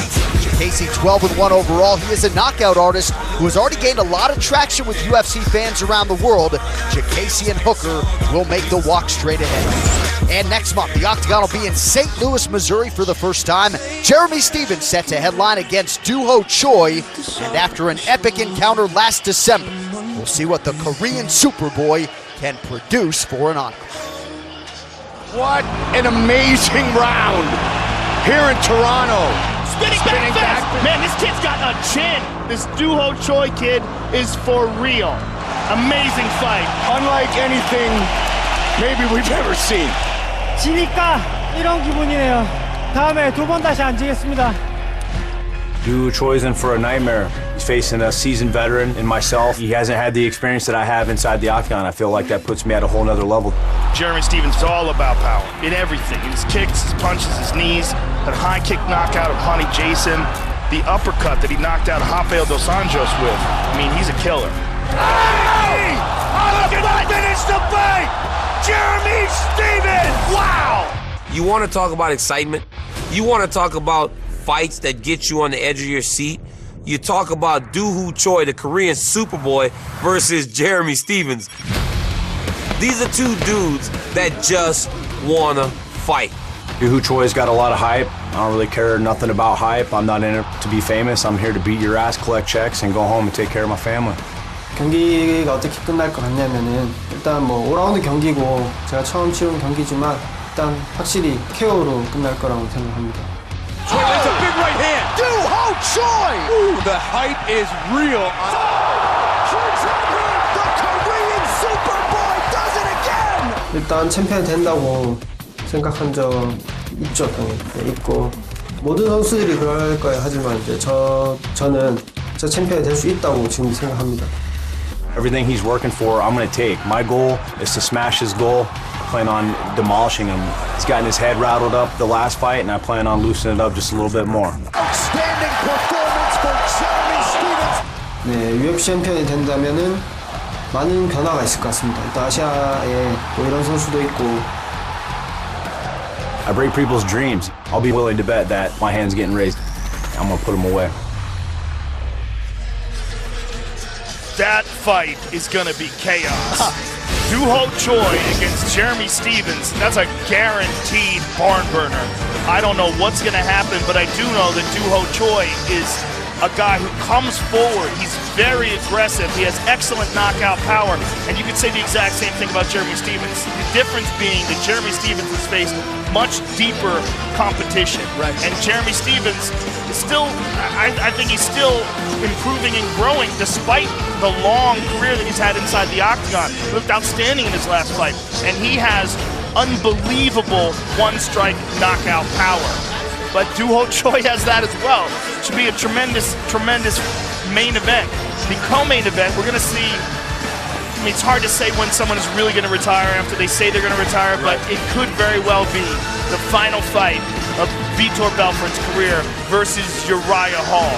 Uriah Hall, who is an incredibly talented striker, dynamic in his movements, and has a great complementary style to deal with Vitor Belfort. Paige Van Zandt set to make her UFC flyweight debut against Jessica Rose Clark. Kamaru Usman, Emil Meek, that's a huge fight as well. You got Michael Johnson, Darren Elkins on the prelims, so we're loaded in St. Louis. It's a Sunday show, Jan 14 on FS1. But now with finishing instincts wherever a fight goes, Dan Hooker eager to add another signature win to his portfolio, but with one strike, the uber-talented Mark Chikasi can put an end to his night. Fighters on the fast track at 155 pounds. New Zealand's Dan Hooker and England's Mark Chikasi get the spotlight tonight and combine for one of the best matchups on the card. This is going to be the most exciting fight of the night with Mark. He knocks people out. I've got a lot of knockouts on my record. I'm looking to go in there, stand toe-to-toe with him, and get the finish. I think me and Dan can steal the show because he's a Thai style guy. You know, he comes forward. You know, don't stop coming forward, and I'm one of these guys who comes forward as well, throwing crazy stuff right here, so it's going to be amazing. One of the UK's top exports, Mark Chikasi's mix of power and charisma has made him a fan favorite in the octagon.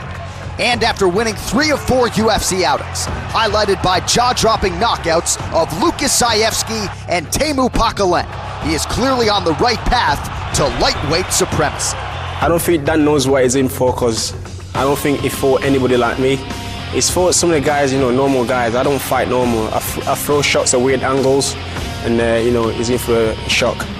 After making his name in the UFC with a stellar featherweight run, Hooker moved up a weight class in June and promptly announced his arrival with a performance of the night knockout of Ross Pearson. Now focused on Chikasi, Hooker expects to make his Las Vegas debut one to remember. I come to bring the pressure. I throw the kitchen sink at people, knees, elbows, kicks, punches, chokes. I'm bringing my whole toolbox with me tonight.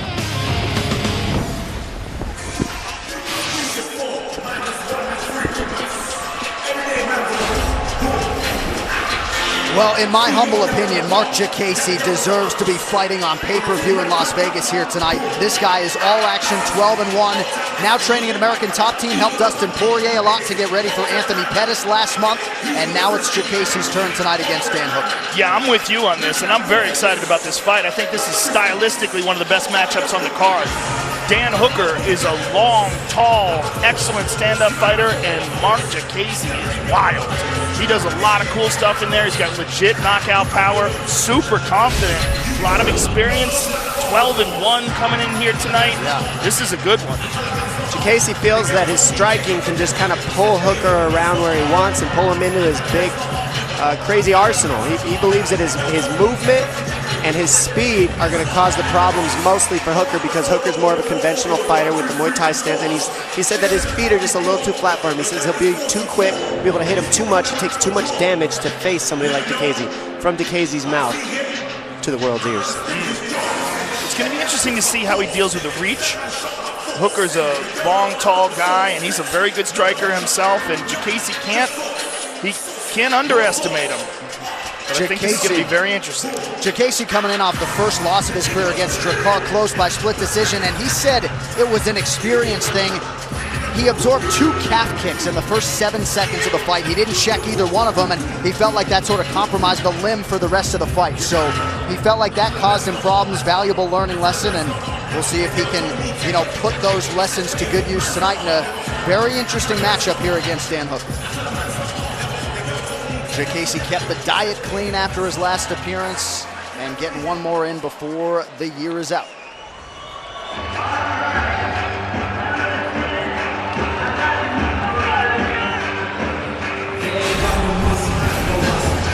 So Dom, here is Dan Hooker, 23rd professional fight, and now plying his trade in this lightweight division. When he competed at featherweight, he said his main focus over the final weeks was all about weight cutting. And he said when he was in there, it kind of compromised his fight IQ. So this is the weight class most people believe he belongs.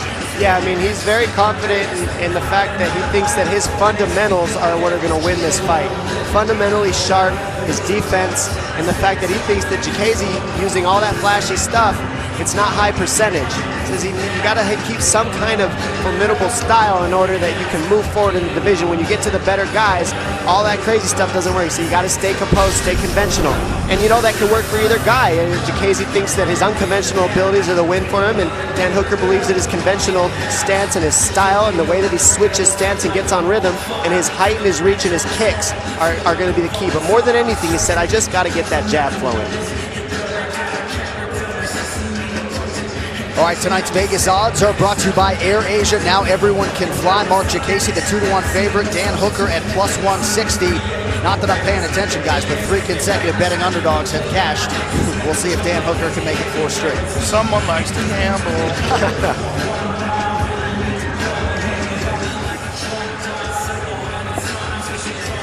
All right, so here's your tail to tape. Dan Hooker, 27 years old. Mark Jacasey will be 25 in March. Hooker 2 inches taller. Both men weighing in at 155.5 pounds. Dan Hooker, long man. He will have the 2-inch reach advantage. All right, now for the official introductions, back inside to Bruce Buffer. Ladies and gentlemen, this fight is 3 rounds in the UFC lightweight division. Introducing first, fighting out of the blue corner, a freestyle fighter holding a professional record, 12 wins, 1 loss. He stands 5 feet 10 inches tall, weighing in at 155.5 pounds. Fighting out of Doncaster, England, by way of the Democratic Republic of the Congo, Mark Bone Crusher Jacasey. And now introducing his opponent, fighting out of the red corner, a mixed martial artist holding a professional record, 15 wins, 7 losses. He stands 6 feet tall, weighing in at 155.5 pounds. Fighting out of Auckland, New Zealand, Dan the Hangman Hooker. When the action begins, our referee in charge, Herb Dean. Dan Hooker's bounced around a lot for his training. Vietnam, Thailand, actually got married in Thailand. Trained at Elevation Fight Team in Colorado for a while, but this entire fight camp in New Zealand trying to put everything he's learned into action tonight.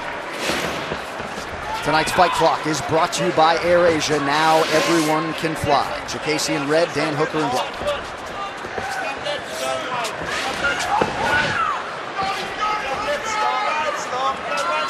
Interesting. Both guys staying on the outside here. The biggest thing for both these guys in the beginning is going to be they're going to try to read each other's speed. That has to be done first. And then that helps with the range from there. Hooker can be a little bit plodding at times. Jacasey would figure to have the speed advantage.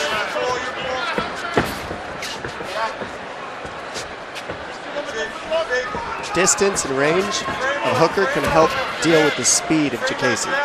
If Hooker can control the range, he can kind of slow down Jacasey by making him reach far. If you can get Jacasey to reach, you can open him up. Fakes and feints would help Hooker, more than anything. That'll pull out all the crazy techniques of GAME.EXE early before he gets to throw. Those fakes like that, getting GAME.EXE to bite whenever he fakes something is key.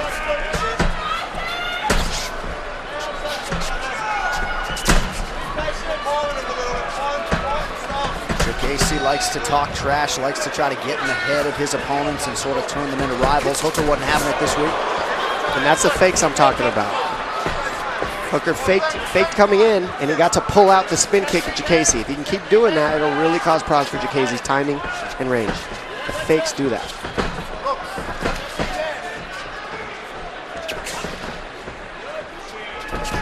It's crazy looking at Hooker to think that he made 145 pounds. I know it. He's a big 55.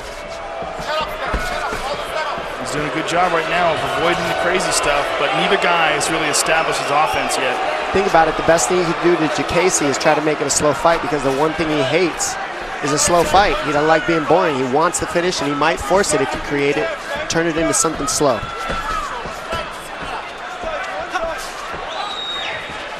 You can't just run in on either of these guys recklessly. You got to be careful. Yeah, GAME.EXE is doing a good job avoiding that side kick. He avoided those punches. He seems prepared for the blitz.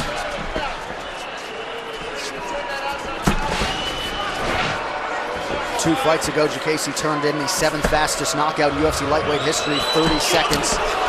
Yeah, there GAME.EXE goes with that spin, and Hooker did a great job of catching the foot.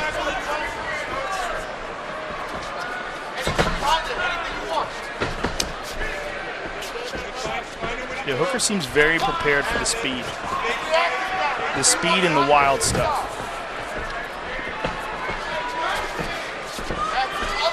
His 23rd pro fight for Hooker tonight. He lands there. Nice jab. That jab is what he thinks is the key to beating GAME.EXE. Once he starts touching the jab, he says, once I start hitting him with the jab, then I know I can start picking up my offense. But until then, I don't know how hard it's going to be to jab him. And he landed his first one there. Let's see what he does with it from here. And he's doing a really good job avoiding these leg kicks too, just sliding just out of the way. And now GAME.EXE is starting to look wild. Well, similar to Condit, GAME.EXE closes the distance with the kicks. So he kicks you. Once he touches you with the kick, then he knows he can try any kind of spin technique or kick technique he wants after that. And so Hooker is checking the kick, countering the kick, or not biting on the kick right off the bat, and that takes away the second reaction of GAME.EXE. And there is a good switch and a kick by GAME.EXE. That kick sets up the spins for GAME.EXE because it turns his body without Hooker knowing. That's why he throws that leap kick. It hides the spin. Good takedown defense by Hooker, good balance. Leg kick has been there for GAME.EXE on half of his attempts. 45 seconds now here in round one.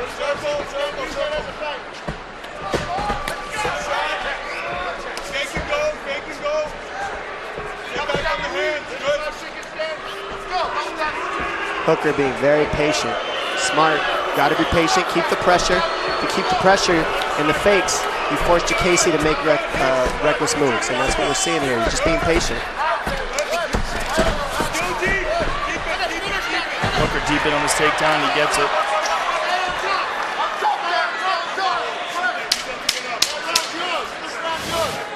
So an important takedown potentially for Dan Hooker at the end of the first 5 minutes here. GAME.EXE back to his feet. The meatheads boo. It's an interesting round. Tonight's Corner Cam brought to you by AirAsia. Now everyone can fly. Yes, I want you to relax. Calm yourself down so we can talk. I want you to just completely. Yes. Listen. You're ready to fight. Huh? You're ready to fight. So calm yourself down. Breathe again. I want a deep one. Yes. If you can't just kick the base leg, okay? Low calf kicks there as well. Anytime behind the fence. Anything behind the fence. Even the double jab as well. Yep. The feints are working, the looks are working.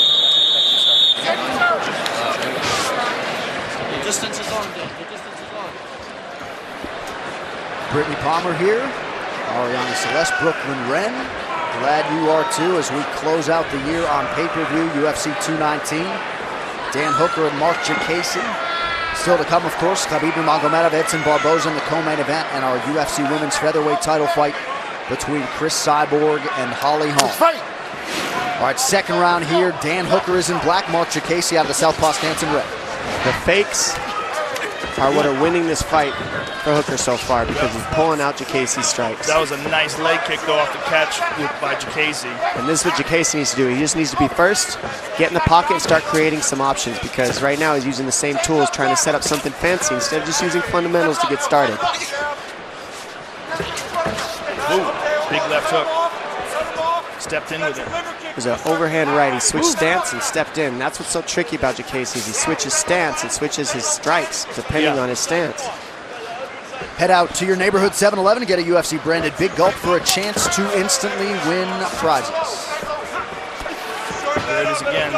Stepping in with that left hand.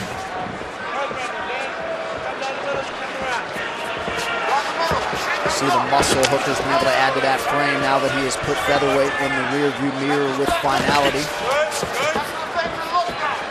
Short shot lands for GAME.EXE.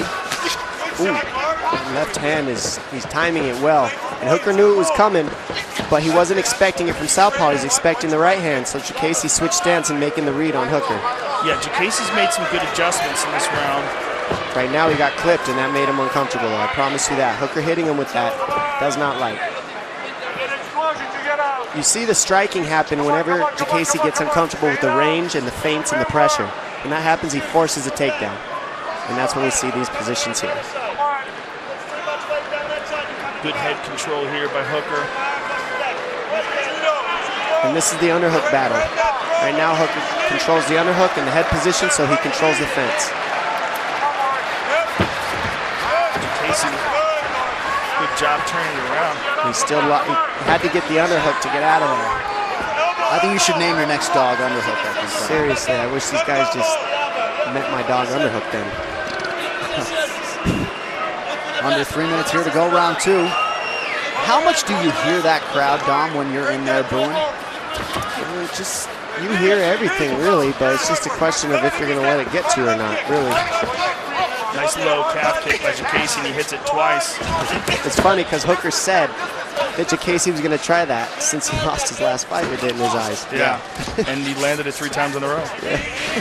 It's interesting that he waited here to do it. There's a nice knee to the body by GAME.EXE. GAME.EXE getting off much more in this round. Oh, right hand by Hooker. And moves in for the takedown. He gets it. And those are fundamentals by Hooker. Keeping it basic.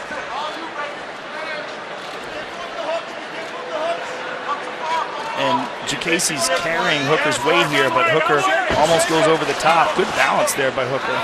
Gets that left hook in. GAME.EXE uses so much energy here. Yeah, he's very much muscling it. And looking to explode, but he's allowing Hooker to get full back control with a triangle. He's got the body triangle on him. This is not good. He's tired. He's taking some big, heavy, deep breaths. Dan Hooker could get off some damage right now. GAME.EXE has never been finished in his 13th fight pro career. But GAME.EXE's got Hooker's legs on the right side. He just needs to dig his left leg underneath the heel of Hooker. The leg of Hooker that's on the floor, GAME.EXE needs to get his left leg underneath it and try to get that zip tie off his belly. He's got the feet on the right side at least. But yeah, he's getting the feet on the right side because he's putting pressure on the right ankle of Hooker. Now he's trying to attack the leg with his heel. What do you think about going under it? I think he's doing that because Herb Dean's warning him to work despite the fact that he's got GAME.EXE's body line. Well, I could be wrong.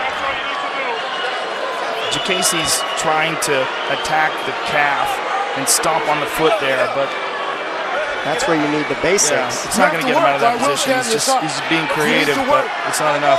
But for Hooker, he's not getting anything off either. His hands are tied up. He's got his back burning the clock and going to finish the round. I mean, he's not trying to finish necessarily, but I mean, GAME.EXE's not doing anything right to get out of it either, is he? No, he's not. He's not doing anything correctly. I'd like to see him switch the body triangle. There it was. That was a good move. No, that was better. Yeah, now he's got some space with the foot off the ground on the side where the body triangle is locked. Now he's not He got all that pressure on his leg, and he tried to switch it up. Beautiful job by GAME.EXE of immediately recognizing there was that space and spinning.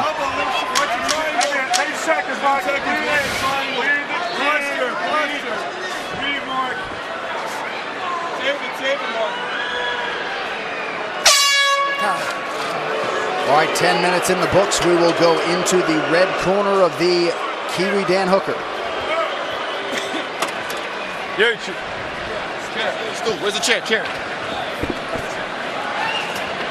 You have to get out, bro. You have to come out.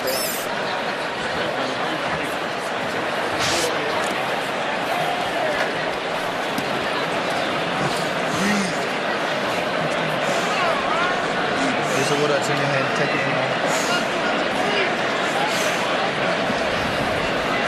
He was moving forward. You gotta back him up or stay in the pocket. Don't let him back you up. Yeah. Listen to me. I don't want to hear me no take downs on me. I don't want to take downs on you. Okay? I want you to be moving and I want you to do it. 5 minutes. 5 minutes. The unauthorized reproduction or distribution of this copyright work is illegal and punishable under law.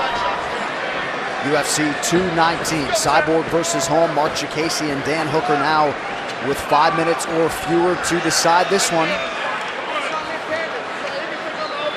Let's fight.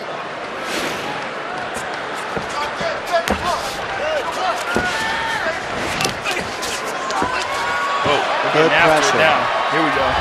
And this is what GAME.EXE needed to do. Early, be first. They're both attacking that low calf kick.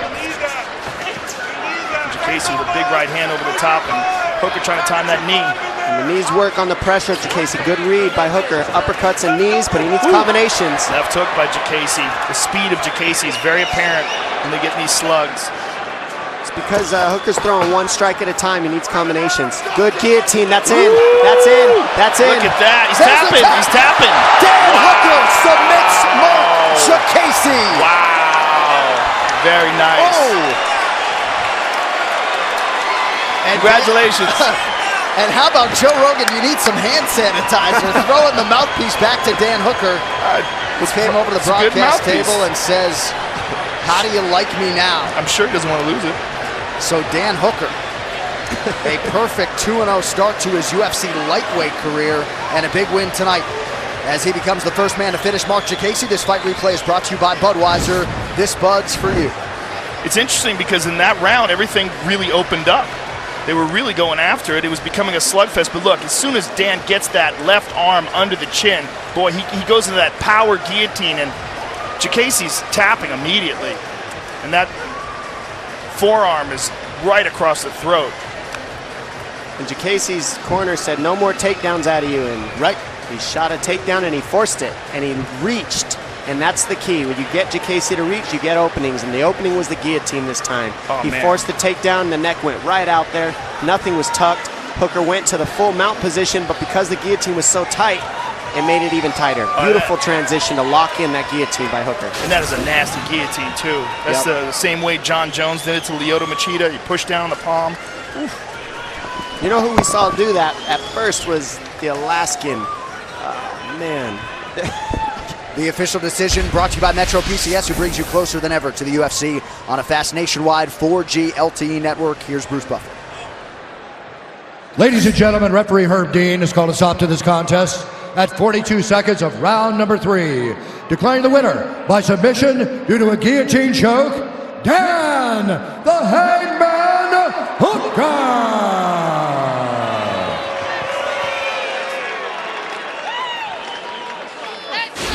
I'm here with the winner, Dan Hooker.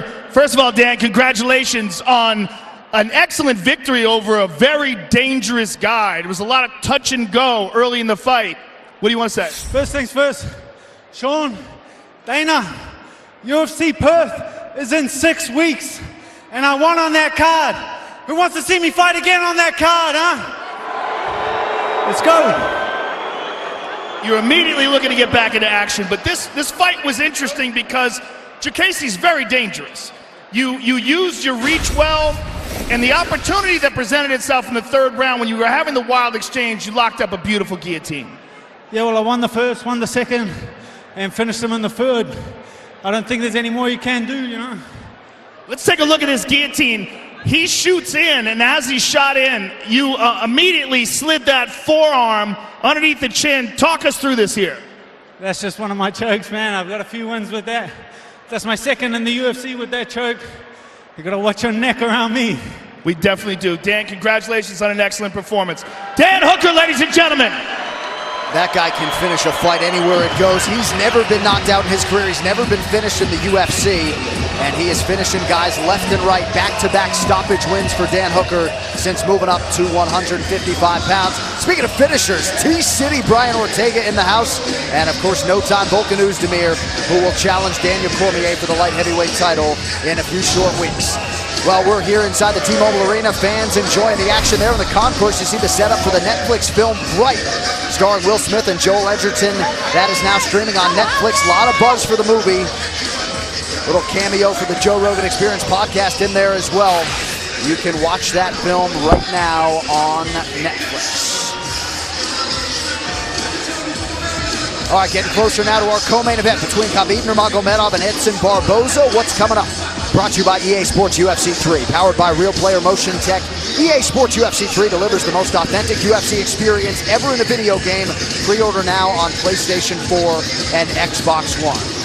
Well, hard to believe it, but we are just 3 short weeks away from the monster that is UFC 220. Miocic versus Ngannou. Stipe trying to become, at least on paper, the most decorated UFC heavyweight champion of all time with a record 3rd straight defense.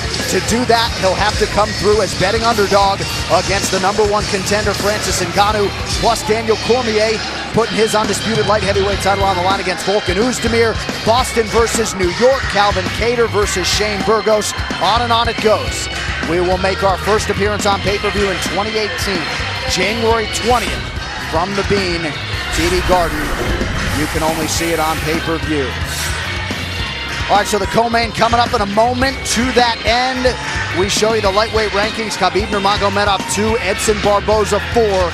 Massive stakes here at 155 pounds. Well, and the only reason why Khabib is 2 is because we got everything tied up at the top, right? We have Conor McGregor's a champ, Tony Ferguson's the interim champ. But Khabib Nurmagomedov is the undefeated terror in the room. He's the guy that everybody has been saying for years is the best lightweight on the planet Earth, and certainly the best to have never fought for the title. But he's fighting a guy tonight in Edson Barboza that I think presents him with some of the more dangerous challenges he's ever going to face inside the octagon. This is a real clear striker versus grappler matchup where both guys are complete fighters, but they have a very distinct bias towards very particular skill sets. And with Edson, it's unquestionably his striking, and with Khabib, it's unquestionably his grappling.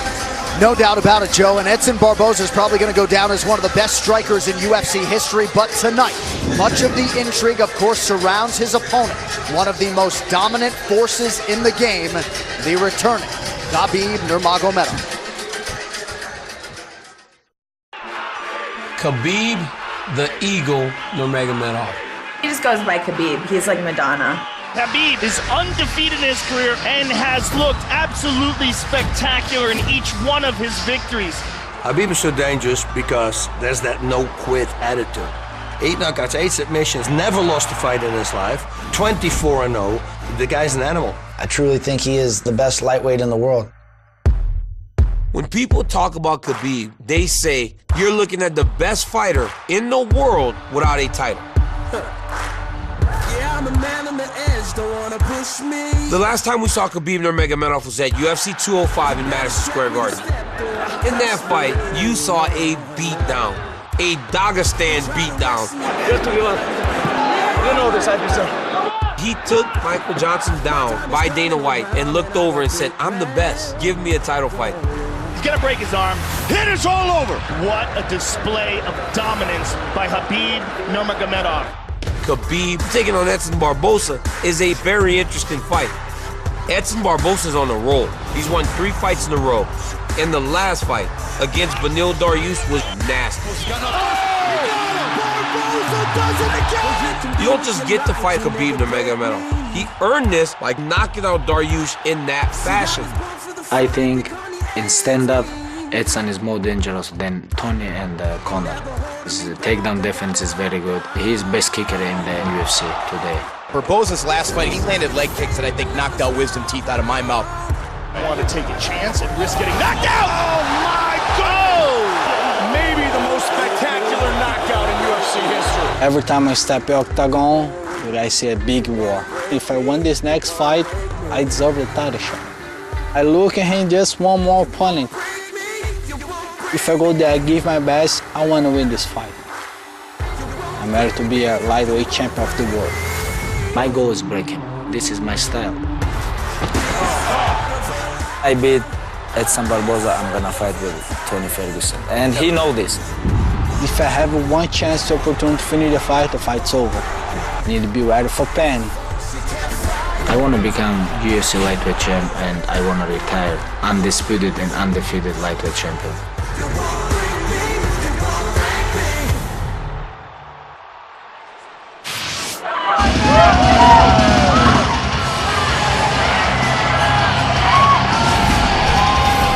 Well, on paper, Joe, he is one of the most accomplished lightweights in UFC history with as good a highlight reel as anyone has ever had at 155 pounds. And perhaps most impressively, Edson Barboza asked for this fight against Khabib tonight. Well, I think he feels like stylistically he has a big advantage on the feet. And I think he has an advantage on the feet against a lot of people. Whether or not he can impose that against Khabib, we're going to find out. This is the fight that I've been looking forward to the most. Tonight's Prep Point is brought to you by EA Sports UFC 3. Pre-order the Champions Edition now on PlayStation 4 and Xbox One for 3 days early access. And not just because of the talent of Edson Barboza and Khabib Nurmagomedov, but because this to me is the waiting in the wings to see what happens between Conor and Tony Ferguson. Right. This is all that's left. And these two guys represent extreme danger to anyone in the 155-pound division. And someone, someday, has got to figure out an answer to the problems that Khabib Nurmagomedov presents. Can this guy do it? Well, on paper, this is your best shot. An elite striker with great takedown defense who comes from a camp progressor. I think what gives Edson so much confidence in this particular matchup is that finish that we just saw him land on Dariush. We got a Brazilian Jiu-Jitsu black belt who needs takedowns and almost always gets it on everybody he competes against and finishes him with the submission. Well, Edson Barboza jump-kneed him in the face off of a takedown attempt. You think he hasn't pictured that with the Khabib Nurmagomedov forcing takedowns? I guarantee he has, and he thinks he's the best in the world, so here he is. And he's been tested. He's been taken down and tried to take down by everybody in his UFC career, so it's not something new that he's facing with that. I've been watching people strike my whole life. That guy is the fastest switch kick I've ever seen. How about that? I agree. I agree.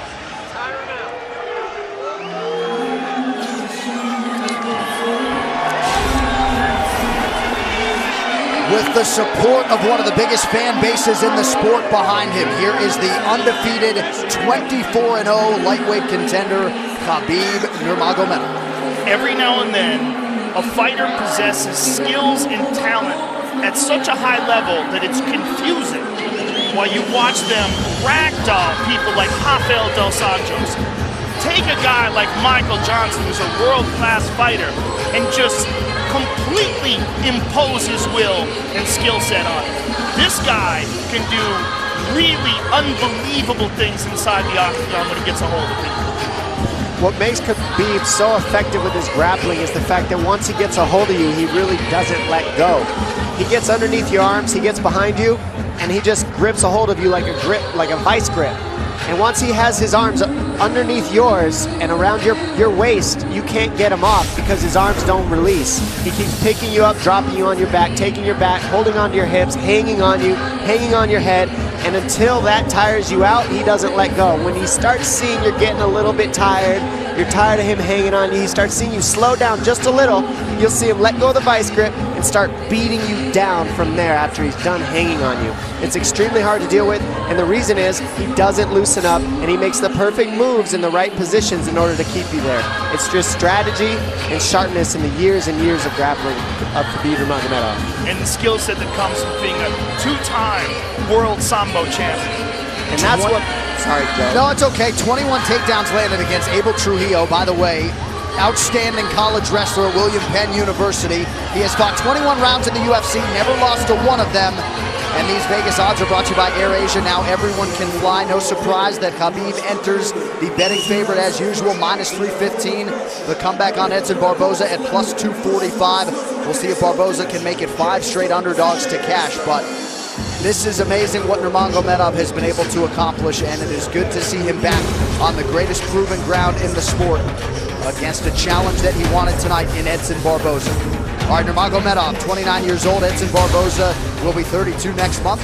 Barboza 1 inch taller. He will have a 5-inch reach advantage against the Eagle, Khabib Nurmagomedov. All right, now for the introductions, we turn it over to Bruce Buck. Ladies and gentlemen, this is the co-main event of the evening. Sponsored by Motel 6. Ready to tap out? Check in at Motel 6 and save. We'll leave the light on for you. Book online at motel6.com. And the Netflix film Bright, starring Will Smith and Joel Edgerton, now streaming only on Netflix. And now, this fight is 3 rounds in the UFC lightweight division. Introducing first, fighting out of the blue corner, a striker holding a professional record, 19 wins, 4 losses. He stands 5 feet 11 inches tall, weighing in at 155 pounds. Fighting out of Nova Friburgo, Rio de Janeiro, Brazil, presenting the number 4 ranked lightweight contender in the world, Edson Jr. Barboza. And now introducing his opponent, fighting out of the red corner, a mixed martial artist holding an undefeated record of 24 wins with no losses. He stands 5 feet 10 inches tall, weighing in at 155.5 pounds.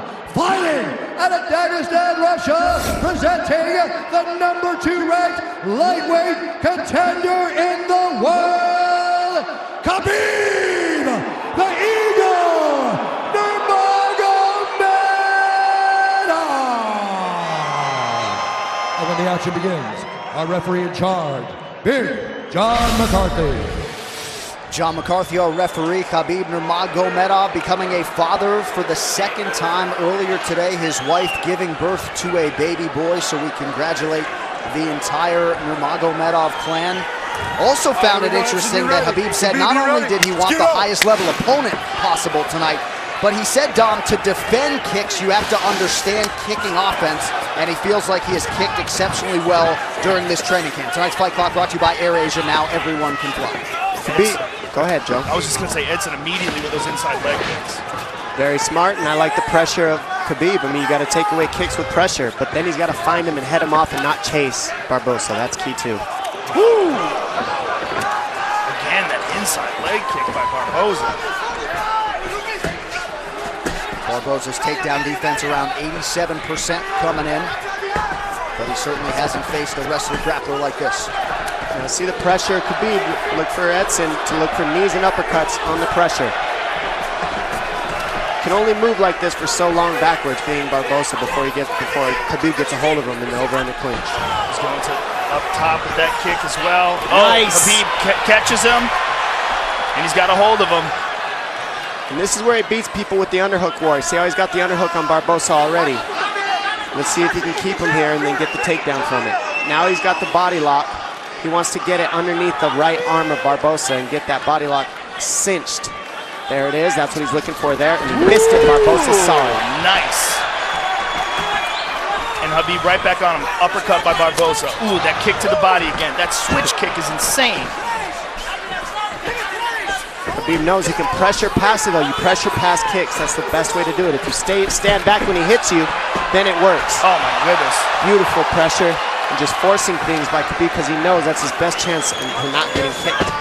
Oh, beautiful trip. Barboza on his back now. With plenty of time to work. 3 minutes in. Oh, excuse me, 3 minutes to go. Big elbows from Khabib Nurmagomedov early on here. Pressure is so heavy already by Khabib. Ground and pound, nasty punches from the top by Khabib. Barboza needs to get up ASAP. This is not what he wanted. Just the second time Barboza's He's trying been to push taken him down off. his last 9. But Khabib doesn't give you any space.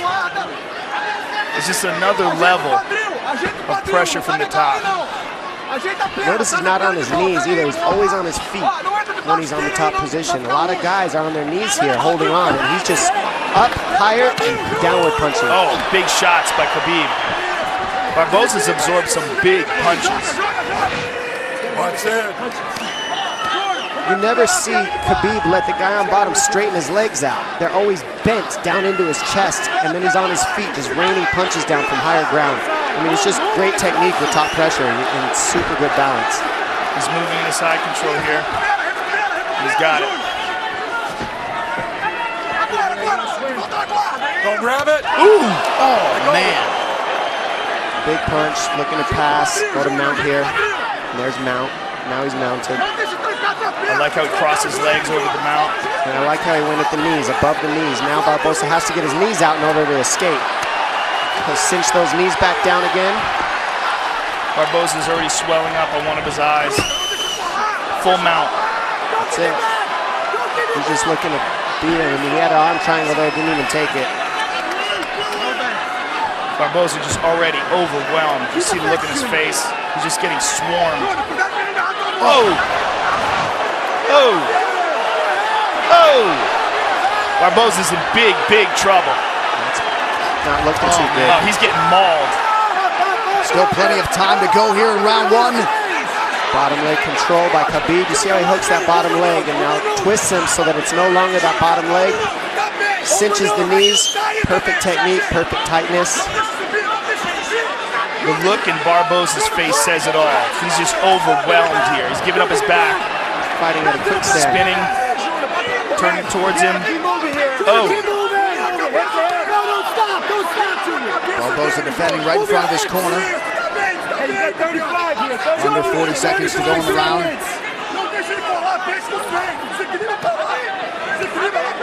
Nasty shots to the body. He's trying to free his right leg. June, you got 30 seconds, kid. You hear Mark Henry saying you've got 30 seconds, kid. He's just trying to get him to hang on and get to the end of the round, but he is just getting mauled. Next level ground and pound from the suffocating Nurmagomedov. 10 seconds to go in the round. Oh. Oh, Huge right. No one on earth who does ground and pound better than Nurmagomedov. No one. That'll get the crowd going. That was a mauling. The power that he generates from that top position is very interesting.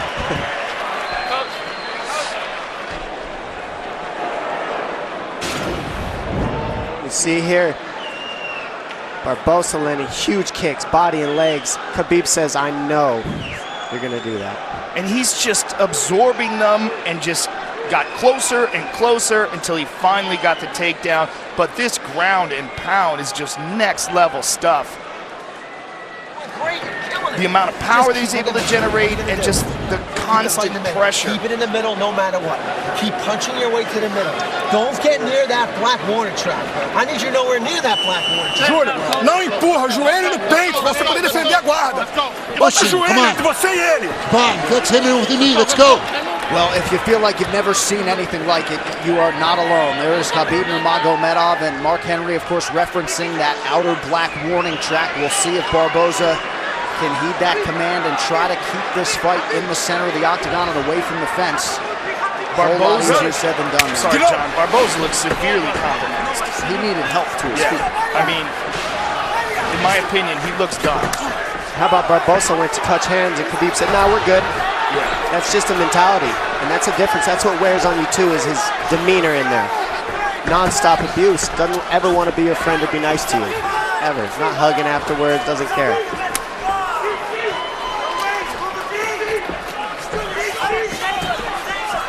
Barboza's just a much different fighter. You can see the confidence in Khabib now. He knows that Barboza doesn't want to throw because he doesn't want to get taken down, and now you can see the striking of Khabib unload. The jabs landing at will. It's also, you see the movement of Barboza severely compromised. He just can't move right. His legs are giving out from under him. He got beat up so bad in that first round. He probably has no idea what's going on right now. The pressure is relentless. Big kick landed. Yeah, a lot of kicks by Khabib. Almost like he's trying and you see that prove a point, stop him by kicks. You see the knee that Barbosa landed. He can't land it because he's on his heels. So Khabib just keeps him on his heels the whole time, no matter what, and minimizes the damage by doing so. A lot of guys get kicked in the body and the leg, and then they just stop and freeze in front of Barbosa. Khabib knew he had to eat those and keep the pressure, get the underhook, stay in the pocket, and look at where he's at.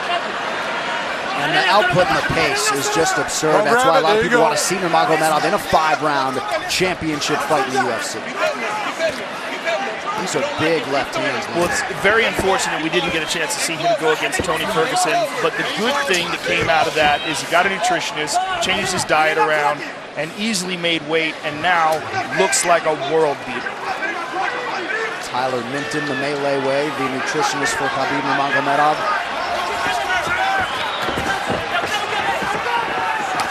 Oh! Nope, blocked it, easy. The pressure. Now, with the pressure, you can't throw those techniques. Yeah, this pressure's incredible. Barbosa needs uppercuts, knees up the middle, and body shots, just like that. Combinations. If he keeps doing that, he can keep Khabib off of him.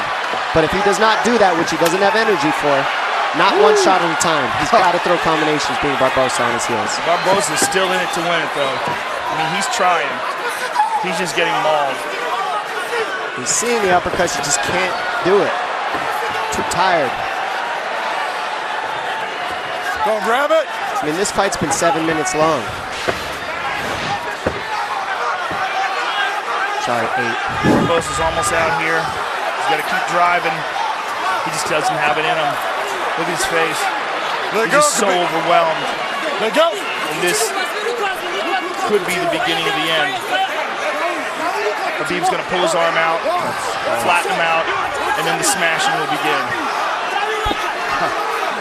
And you see the look on Barbosa's face, like, come on. He knows it.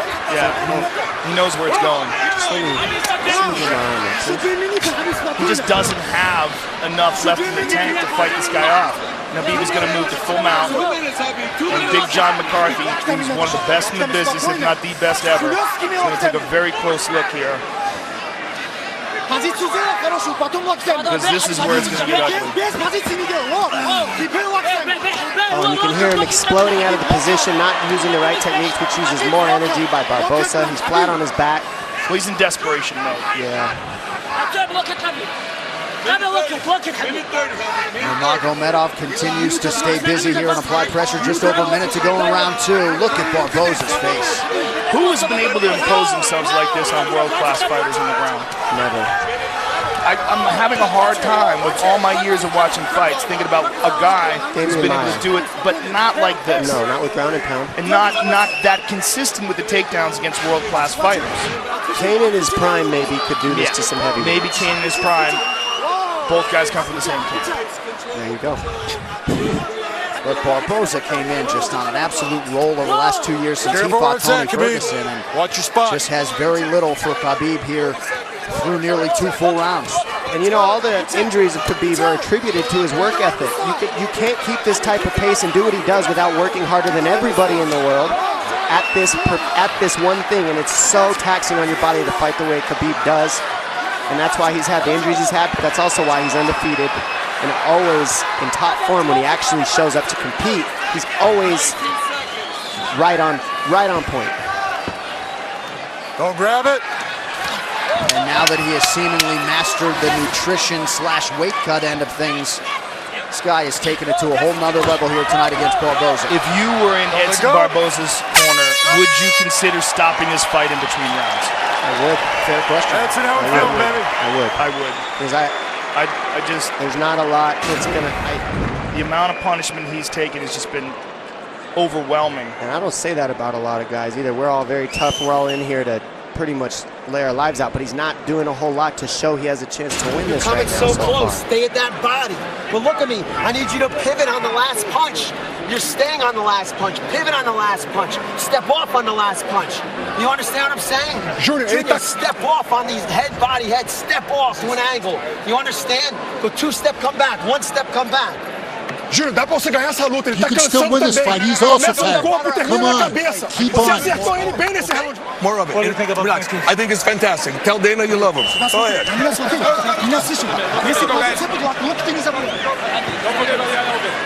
Wishful thinking, saying that he looks tired. And I think if you're Mark Henry, Joe, you feel like you have the best striker in this division. The round begins on the feet. You just give him a chance and see how it goes. Give him a chance. You know, best striker in the division and a guy with great takedown defense, but he's been getting mauled by possibly the best lightweight in the world. Third and final round here. There's that inside leg kick again. And I also like, look how tall up Khabib is. See how his posture is real straight up? That keeps him from being able to get kneed as well. He's not leaning over on his lead leg. Good balance by Khabib with his striking. And there was a good right leg kick by Barboza, but to no effect so far.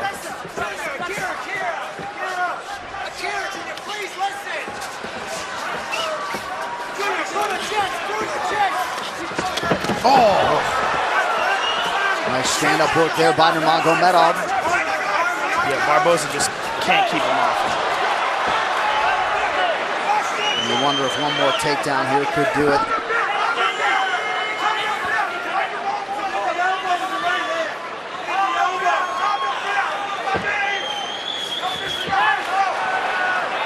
Barboza posts here.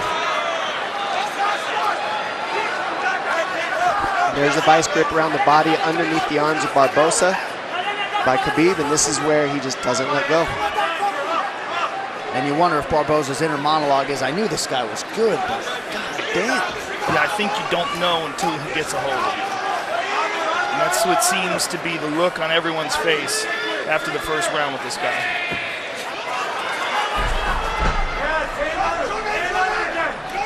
Underhook control by Khabib, head positioning by Khabib. Keeps Barboza here. Barboza's got to pummel here. You got to pummel, dig for underhooks. Something, if you just sit here, you'll just get stuck here. Somewhat surprisingly, Khabib Nurmagomedov has never won a UFC post-fight bonus. You got to think that is going to change here tonight. Just about 3 minutes to go in this one. Total strikes have it 121-21 for the number 2 ranked lightweight contender.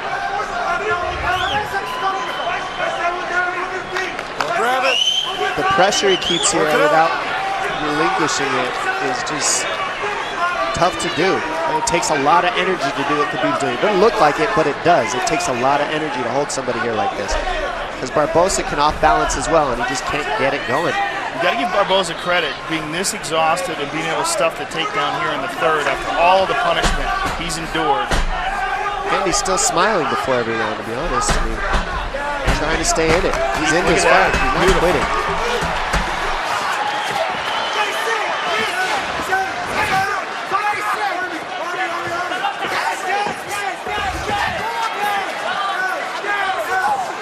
Oh, finally landed.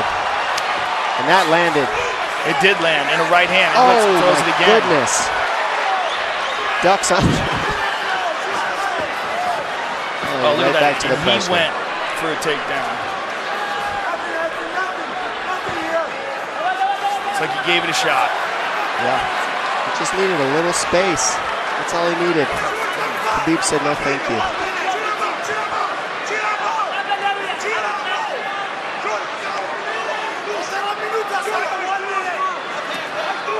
Khabib has that arm trapped, now lets it go.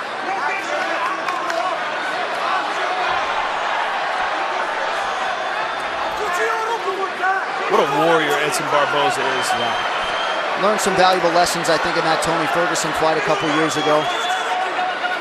Let go of the glove, get your finger out of there you go. And fighting another true pressure fighter and fellow elite tonight in Nurmagomedov. Just about a minute now to go. And wouldn't that be something if Barboza could survive to hear that final horn? This is just all heart and courage by Barboza. It's very impressive. Tough as nails. I mean, we're all tough, just don't want to see any of your fighters take this kind of damage sometimes. Like this. It's just non-stop punches. Oh. It's like a slow, steady torture, you know? Because you can't get away, but they're not enough to sleep you. They're just enough to really hurt. It's a move. and just annoy the crap out of you and continue to break your nose. And John McCarthy may be close to having seen enough here. He gets to his feet. Look at this. Edson Barboza. Oh! Good read on the knee. So close. And Khabib not leaning forward just isn't allowing those knees to work. He's always good posture. And how about the conditioning of Barboza to still throw offense with some heat behind it after absorbing this much damage? Nothing but respect for Barboza. Absolutely incredible performance by the soon-to-be 25-0 Khabib Nurmagomedov.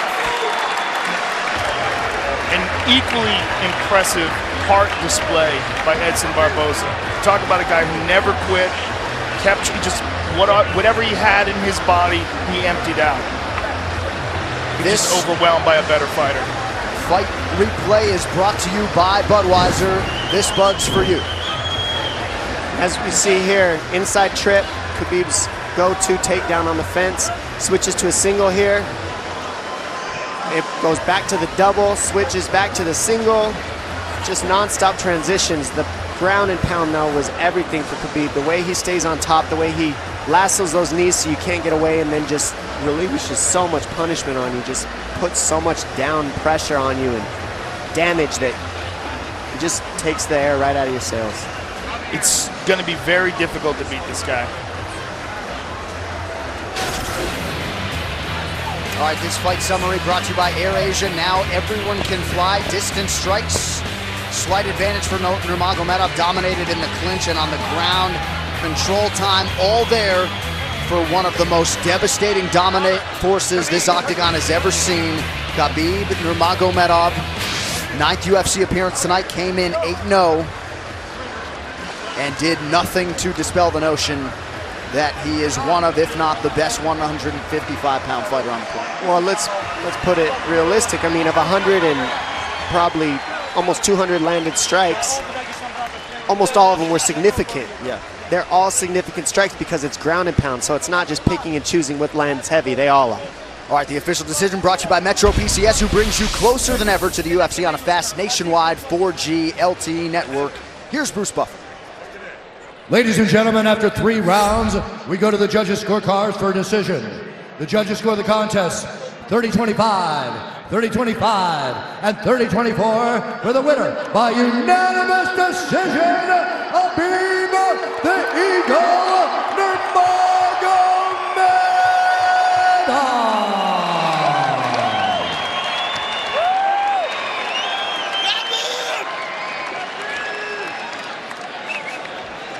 All right, ladies and gentlemen, I'm here with the winner, Khabib Nurmagomedov. What a performance here tonight against a guy who many people thought would be your biggest test inside the octagon. Give us your thoughts on the fight.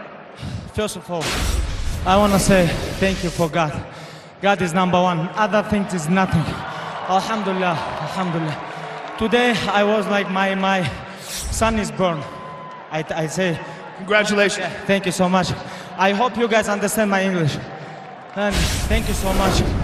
Wow, 25-0. You know, without injury, I can fight with anybody. Now, if UFC give me 1 hour rest, I can fight one more time with Conor or Tony. That no problem.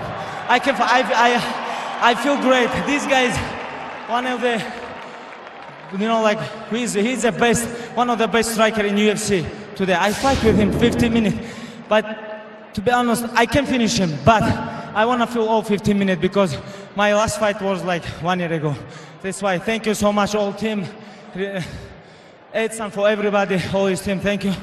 Thank you for my father, Coach Javier.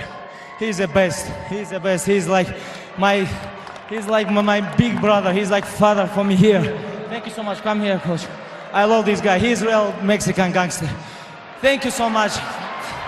Alhamdulillah. Khabib, this fight cements you as the most dangerous contender by far in this talent-stacked lightweight division, with the 2 titles tied up right now with Conor and with Tony Ferguson as the interim champion. Give us your thoughts on those 2 men and where you fit in this division. I don't think about these 2 bullshit guys. I think about only me. Next fight, if UFC tell me, hey, what you want? I'm gonna say Tony Ferguson because he 10 win streak in lightweight. I'm 25 win streak. I'm undefeated all my career. Tony Ferguson. But about Conor, I don't think because he have a lot of money now. He have to spend this money. After when money is finished, I think he gonna come back. After this fight, there can be no denying that you're one of the most dangerous men on the planet Earth. And I wanna say thank you for my whole team, Eagles and me. Большое спасибо. Большое спасибо, который мне долгое время помогает. Зиаудину Гаджиевичу, моему отцу, всем моим друзьям, братьям, кто были со мной. Alhamdulillah, thank you so much. Congratulations on an overwhelming performance. Khabib Nurmagomedov, ladies and gentlemen. Nurmagomedov's exactly right. Focus on himself. The fights will happen. The big fight will happen, and he will get that title shot because they can't dodge him anymore like this. You can be sure the Eagles MMA team is celebrating in Moscow and beyond. 25-0 for Khabib Nurmagomedov. All right, still to come, our UFC Women's Featherweight title fight between Cris Cyborg and Holly Holm. What's coming up? Brought to you by EA Sports UFC 3. Powered by Real Player Motion Tech, EA Sports UFC 3 delivers the most authentic UFC experience ever in a video game. Pre-order now on PlayStation 4 and Xbox One. Well, 3 weeks from tonight, the UFC heads to one of America's best sports cities, and live that January night from the TD Garden in Boston, as anticipated, a heavyweight championship fight as the Octagon has hosted in years.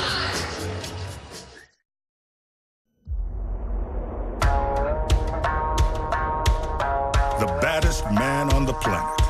The one who can beat any man on earth in a fight.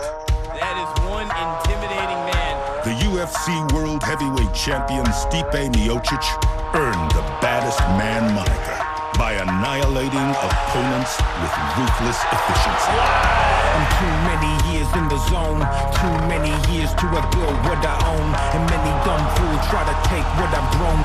But Miocic's reign is under siege by a terrifying new challenger. This is the future. Francis Ngannou, a mountain of destructive potential and shocking power.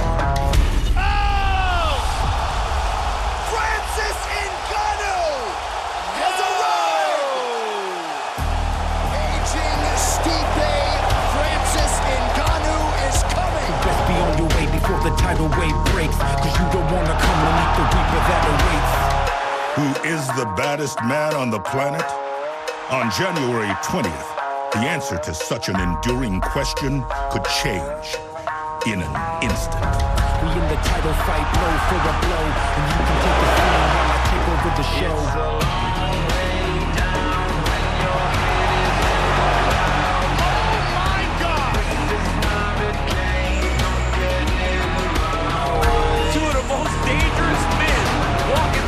Of God's green earth.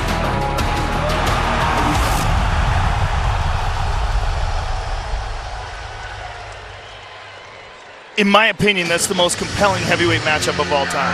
When you have a champion that has the potential to break the title-winning record of 3 title defenses, which shows you how crazy the heavyweight division is, that no one's ever gotten past 2 title defenses. And then you have this guy who doesn't even seem like a real human. He seems like someone created in a lab, like some superhuman character who just knocks people senseless with one shot in a way that we have... I can't recall anybody being as dangerous as him with one shot. You cannot make a mistake against him. But we've never seen him tested.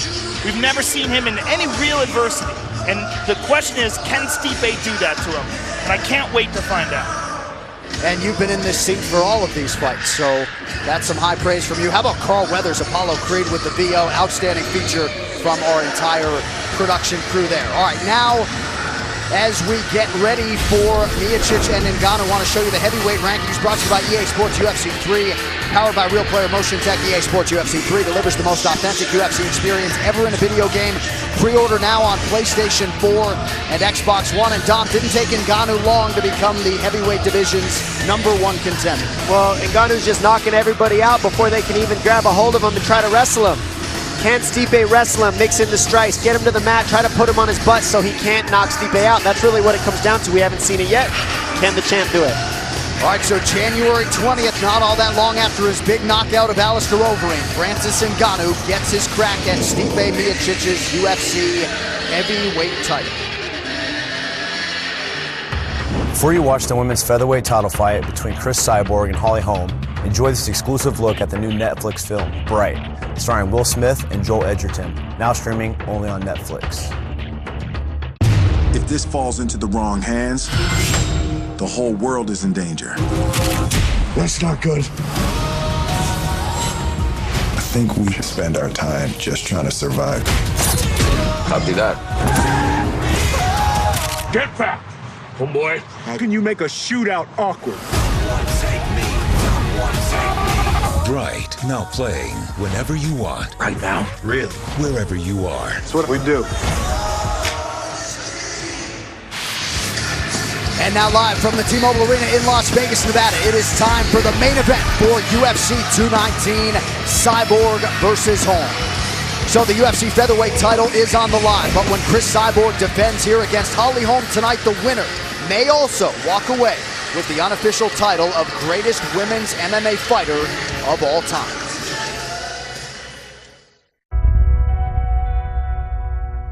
In the UFC 219 main event, you have featherweight champion of the world Chris Cyborg defending her title against former bantamweight champion Holly Holm. This fight is going to be crazy. You can run for a long time, run for a long time. And let's cut to run for a long time. Sooner or later, it's gone. Sooner or later.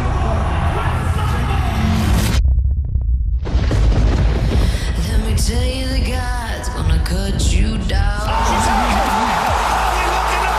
I don't want to be defined by one fight. I want to be defined by my whole career and what I've done. Cyborg pouring it on, and she does not discriminate, going to the head, then to the body. I won't kill her, but you know, I have a lot of opportunities. I can submit to her too. When you talk about Chris Cyborg, you talk about power at the highest level and power in its truest form. She's taking it to left right now. I don't think she fight nobody with big power hands ahead. And for sure somebody go down and they're gonna be Holly. She's hurt bad. I don't think she knows where she's at. It's all over! Just like that! Holly Holm has the type of style that can give a Chris Cyborg problem. She's and then bam, you go to sleep. I think she's tough. I think she's aggressive. I don't have anything personal against her, but I definitely want to beat her. Tell them the God's gonna strike them down. How do you top what you did against Ronda Rousey? You go and you beat the unbeatable Chris Cyborg. She can try run 25 minutes, you know. I'm gonna try catch her 25 minutes. Oh, several punch knees now. That's it. Chris Cyborg. In the end, we're all just human, and every single one of us can be beat.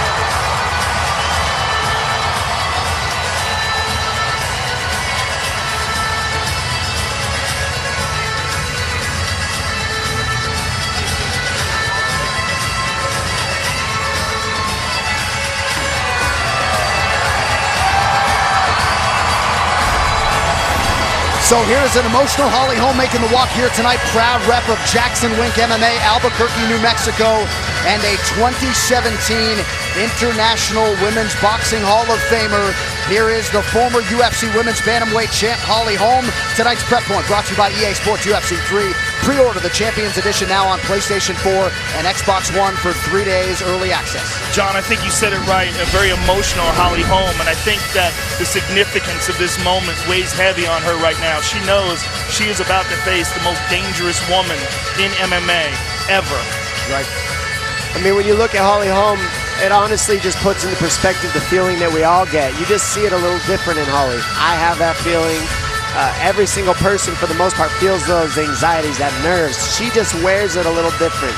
but everybody uses it differently. Holly has always used it to her disposal, how she needs. She might look emotional, she might look hyped up, but this is how she always looks, and she's always sharp, she's always in shape, and she always shows up. She's a warrior, no doubt about it, and she has a skill set that works particularly well against aggressive fighters, and it's one of the things that makes this fight so interesting. It's one of the reasons why her camp thinks that she's going to be the one to finally hand Cyborg her first loss inside the octagon. Holly even talks, Dom, about having anxiety before training sessions, right? But she has obviously been able to channel it in a positive way, and tonight she is looking to humanize Chris Cyborg in a mixed martial arts setting. No one's even taken Cyborg the distance since 2008. Tonight, a massive opportunity in front of the great Holly Holm.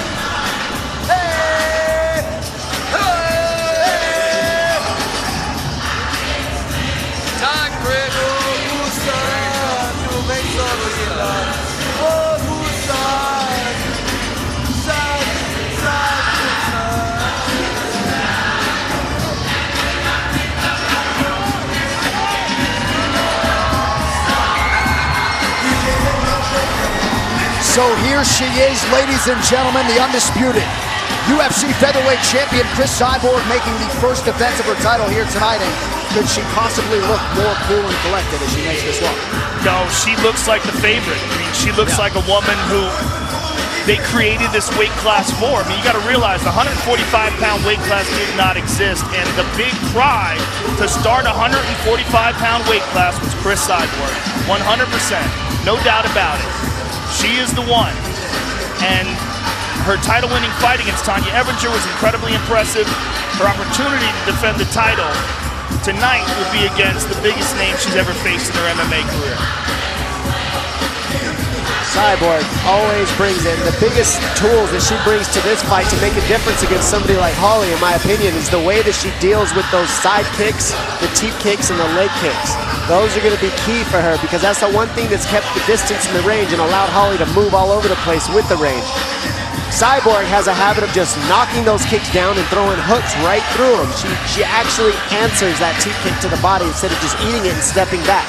So that will be the key for this fight for Cyborg, how she deals with that teep kick. And then heading off Holly Holm and not chasing her. If she chases Holly Holm, meaning following her wherever she goes, she'll walk into a head kick. Cyborg needs to head her off with hooks and straights. And then again, do not forget the ground game of Chris Cyborg. Black belt in Brazilian Jiu-Jitsu, incredibly strong. If she gets on top of you, you're in a terrible place. It is one of the most highly anticipated UFC Women's Championship fights, and it is upon us. Chris Cyborg and Holly Holm about to get it on here at 145 pounds for the belt. Chris Cyborg, 32 years old. Holly Holm at 36, the oldest fighter on the fight card here tonight. Both fighters 5'8" tall. 145 on the screws for Cyborg, 144 for Holly Holm, who will have a 1-inch reach advantage. And now for the official introductions for our championship main event. Here is Bruce Buffer. Ladies and gentlemen, this is the main event of the evening. Sanctioned by the Nevada State Athletic Commission, Chairman Anthony Marnell, Executive Director Bob Bennett, Commissioners Stacey Alonso, Christopher Alt, and Sandra Douglas Morgan. Our three judges scoring this contest at Octagon side are Derek Cleary, Dave Hagan, and Chris Lee. And when the action begins, our referee in charge, Herb Dean. This bout is sponsored by Budweiser. This Bud's for you. Metro PCS, who brings you closer than ever to the UFC on a fast nationwide 4G LTE network. And 7-Eleven. Head out to your neighborhood 7-Eleven and pick up your UFC branded Big Gulp for a chance to instantly win prizes. And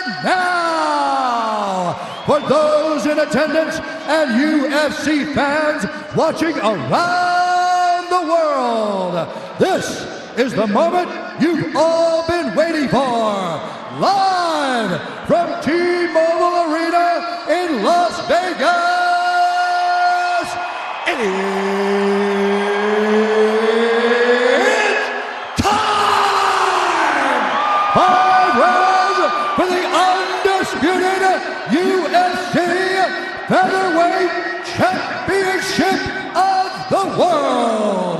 Introducing first, fighting out of the blue corner, a kickboxer holding a professional record, 11 wins, 3 losses. She stands 5 feet 8 inches tall, weighing in at 144 pounds. Fighting out of Albuquerque, New Mexico, presenting the former UFC bantamweight champion, the challenger, Holly, the Preacher's Daughter.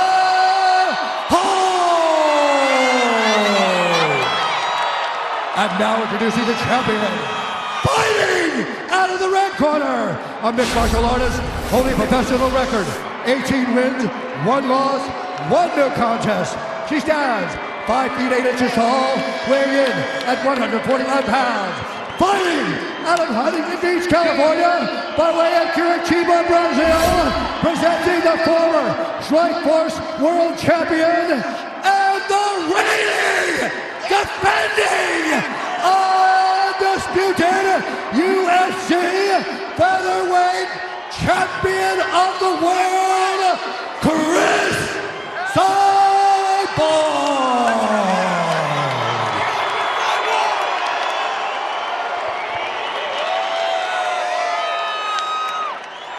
All right, we've been over the rules. Protect yourself at all times. Follow my instructions. We're going to keep this clean. Touch gloves, let's do it. Here we go, ladies and gentlemen. 5 5-minute rounds to decide the UFC Women's Featherweight Championship. Holly Holm trying to get into some rarefied air as the first woman to win a UFC title in multiple divisions. She will have to solve Chris Cyborg tonight. Tonight's fight clock is brought to you by AirAsia. Now everyone can fly. Holly Holm, the southpaw, in gray. Cyborg in the black and gold, befitting a UFC champion.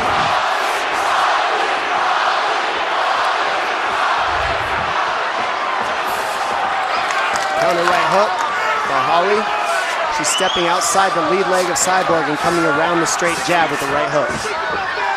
Step off that hook. Very nice by Holly. And that's the same technique that Valentina Shevchenko used on her.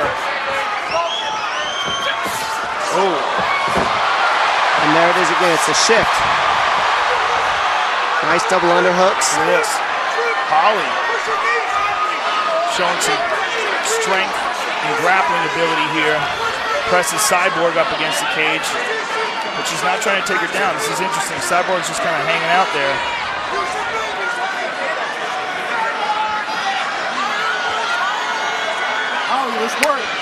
And the double underhooks keep Cyborg there. That's why she's not really moving too much, because you can't get too anxious here. You got to wait for Holly to make a move before you start moving to get your underhook back. There we go. Cyborg said she had to be patient here tonight, and as aggressive as she is, it's not as though she has forced the finish. She does let it materialize. 90 seconds gone by. What's also cool about this fight is we see somebody in Cyborg who can kind of force the issue on Holly at times, hopefully. And that's what we're seeing in this matchup. Can Holly stay away, and can Cyborg grab her? Oh, she tagged her. Big right hand. She stunned her there. That was a heavy right.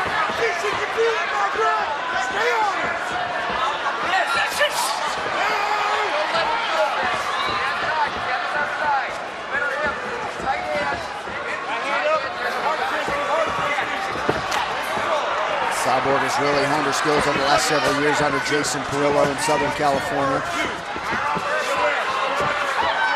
If you want to see evidence of how good her boxing is, watch her spar Clarissa Shields. She's one of the best women boxers on the planet Earth, and she did amazingly well in these sparring exchanges.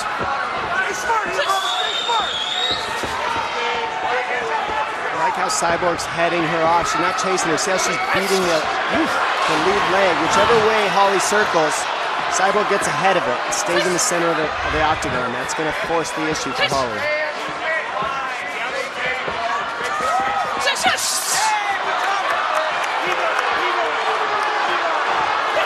She's just not respecting Holly's punches at all. She keeps the pressure going. Yeah, she just smiled at Holly after Holly hit her with that left.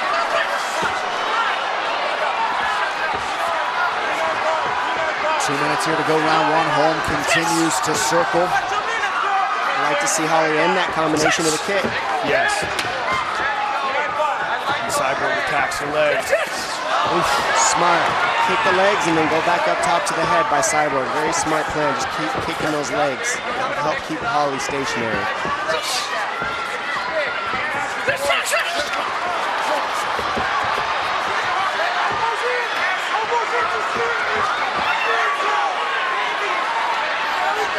Holm once again has Cyborg's back up against the fence, under 90 seconds to go in the round.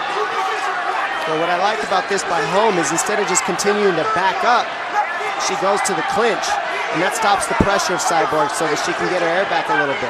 It's smart. If you just back up the whole time like Holly Holm is doing, she'll get exhausted. But using this technique, going to the clinch, even though she doesn't even want the takedown of Cyborg, it relieves the pressure of Cyborg for just a second.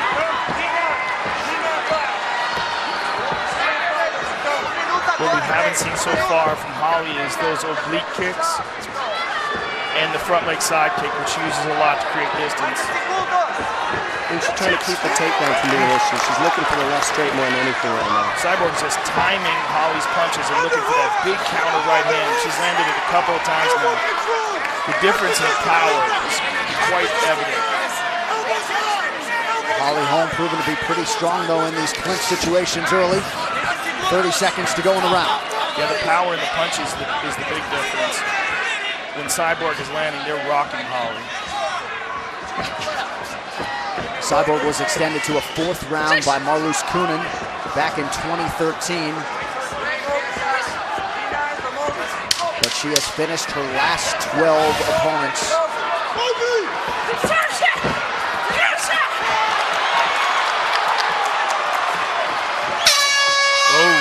Nice land by Cyborg at the gun. We will go into the blue corner of the challenger, Holly Holm.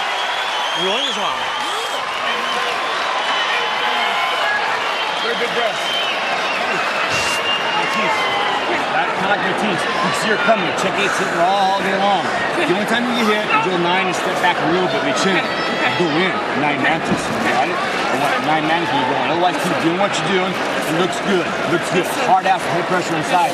Breathe out her legs and let's feint on her.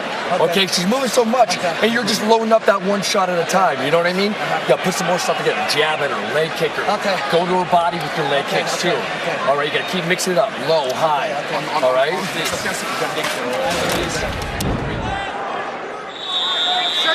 there's the counter power of Chris Cyborg. There's another right hand she landed. These are hard shots. There's a beautiful left hand by Holly.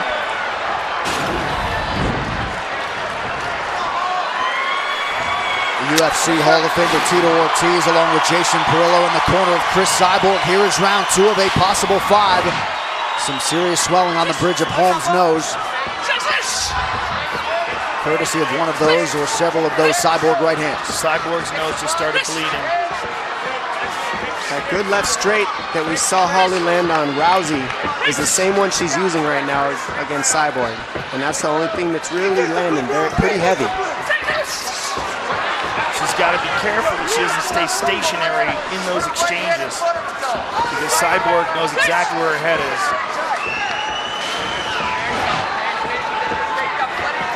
Total strikes thus far, 24-9 for Chris Cyborg and counting. And right now we're seeing Cyborg just kind of wait in the middle, and then when Holly comes at her, she just starts wooing in power. And that's a smart plan. Yeah, and Holly's not moving her head off the center line either. What could help Holly is going to the body a little bit more, and it won't keep her head there in the same spot for Cyborg's counters. Cyborg's nose is bleeding. And it's causing her to open her mouth. Yeah. She's having a hard time breathing out of that nose.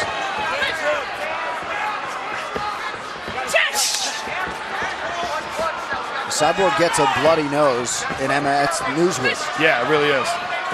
Whoa, big kick to the body by Cyborg. It's a powerful kick. What's helping Holly is whenever Cyborg's throwing those kicks, she's lunging in with that left, which takes away a little of the brunt force from Cyborg kicks.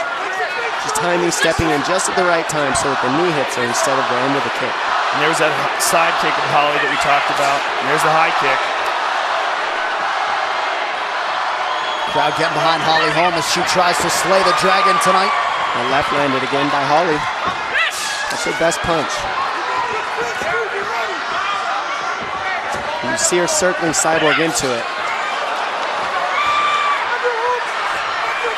I love how Holly's going straight to the double underhooks in the clinch here. And that's keeping her from backing up the whole time, and it allows her to get a little bit of a breather while Cyborg can't pressure anymore. That's something that Barbosa could have tried to do against Khabib. And that would have helped with the pressure.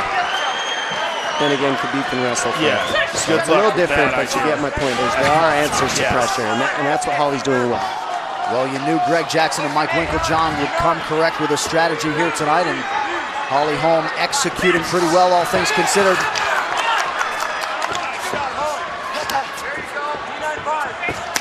Just over 2 minutes here to go in round 2.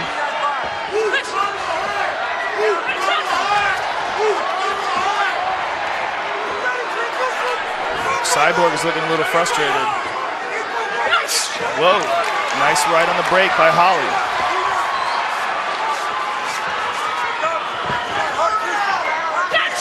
Good left, lands again.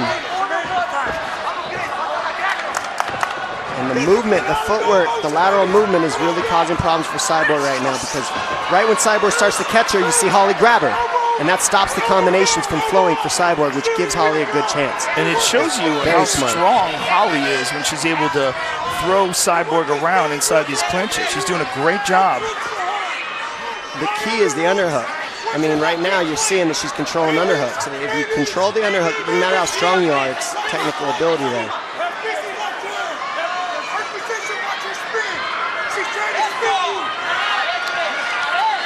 And that cross arm, you see that cross arm of Holly? That stops the deep clinch of Cyborg and allows Holly to use her underhook a little bit better when you stop those knees by reaching across the body.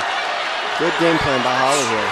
She came in 5 pounds heavier, and the muscle mass is evident. And physically, it's hard to recall anyone remotely matching Chris Cyborg in the clinch to this extent. I don't think anybody's ever done this. But also, Cyborg's being very patient. You can see she's not panicked. She's not wasting energy here. She's like, it's okay, I'll just wait. I got 3 more rounds left. Taking her time. Experienced by Cyborg.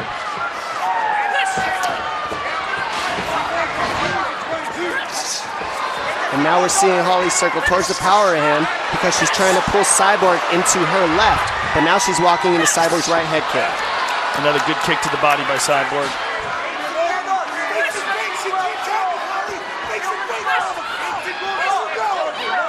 See how Holly's going towards the power side of Cyborg. That's a little dangerous, but that's how Holly's been able to land her left so much as well. So it's pick the lesser of 2 evils there.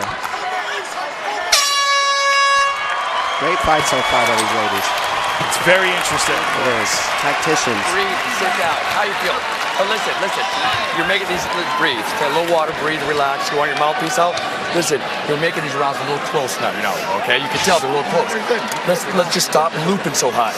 Let's see if we can go straight down the middle with that right hand, okay? Straight right. If you guys come together, Lenore, and you get in that body lock, go ahead and trip her up and put her on her back. Take her to the ground for a second. Let's get on top of her, beat on her a little bit, all right? Put some elbows on the ground, all right? Think about that. Now listen, you're straight, because you see how you keep running into each other? I know you tried that elbow. That elbow's beautiful. But we got to keep this thing straight. Remember, don't let her pummel, and you can dominate her in this clinch. Remember that, girl. Go get her. Okay, hyper-focused, Holly. Now she's going to really try to take over the fight. Hyper-focused, okay? She wants your 2s, 20s, and 22s. Let's go, go right now. Go.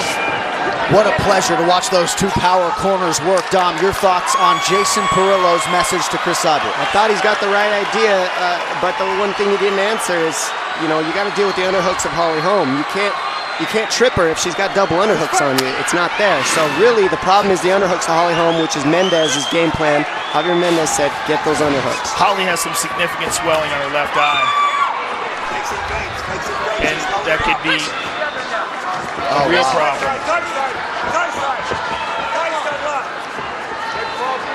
The right hand of Cyborg has been landing heavy this whole night as well. And you see Holm has raised that left hand even higher to protect that left eye.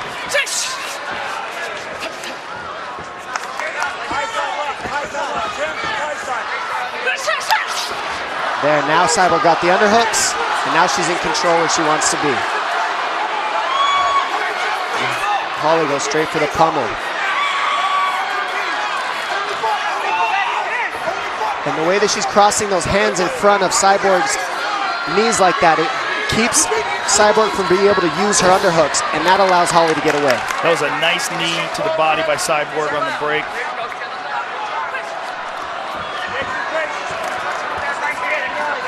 Go back.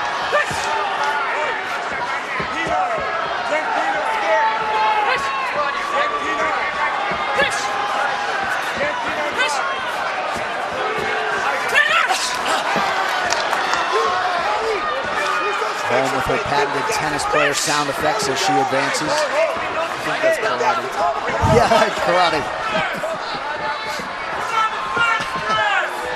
Under 3.5 minutes here, round 3.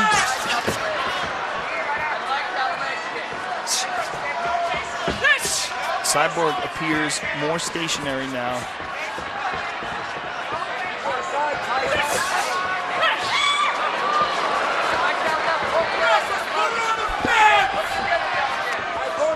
It just shows how hard it is to get a hold of Holm now and control it more than anything. Oh, she tagged her with that right hand. That one hurt. And she followed it up with a nice knee to the body. Perhaps a window here for Cyborg.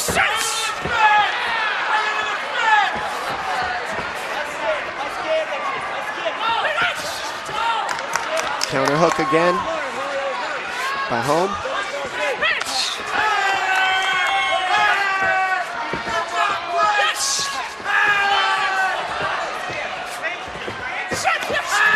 Oh! Big right from Holly, yeah. The right, the left, and then the high kick. The plus 270 underdog Holly Holm very much in this fight.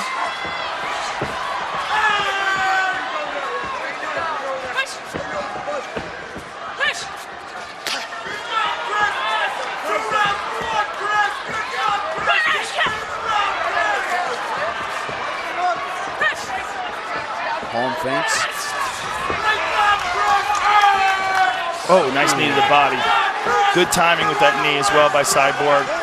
And that's because we're seeing the same strike out of Holly every time now. It's always a left straight. Circle, circle, left straight. A little less creativity is going to make it easier for Cyborg to start landing knees and big shots.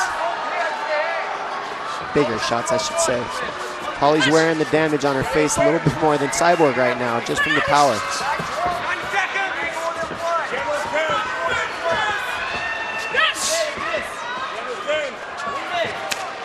Cyborg has now landed twice as many strikes as Holm. You wonder how many miles Holly accrues in a 25-minute title fight. And that kick is getting closer and closer every round to the head of Holly Holm. Yeah, Holly needs to start letting go of the combinations to relieve some of this pressure, or at least grab a hold of Cyborg again like she was doing the first two. She's got stung. She's going for hook kicks here. Nice job by Cyborg to avoid the clinch there. Less than a minute now to go round 3.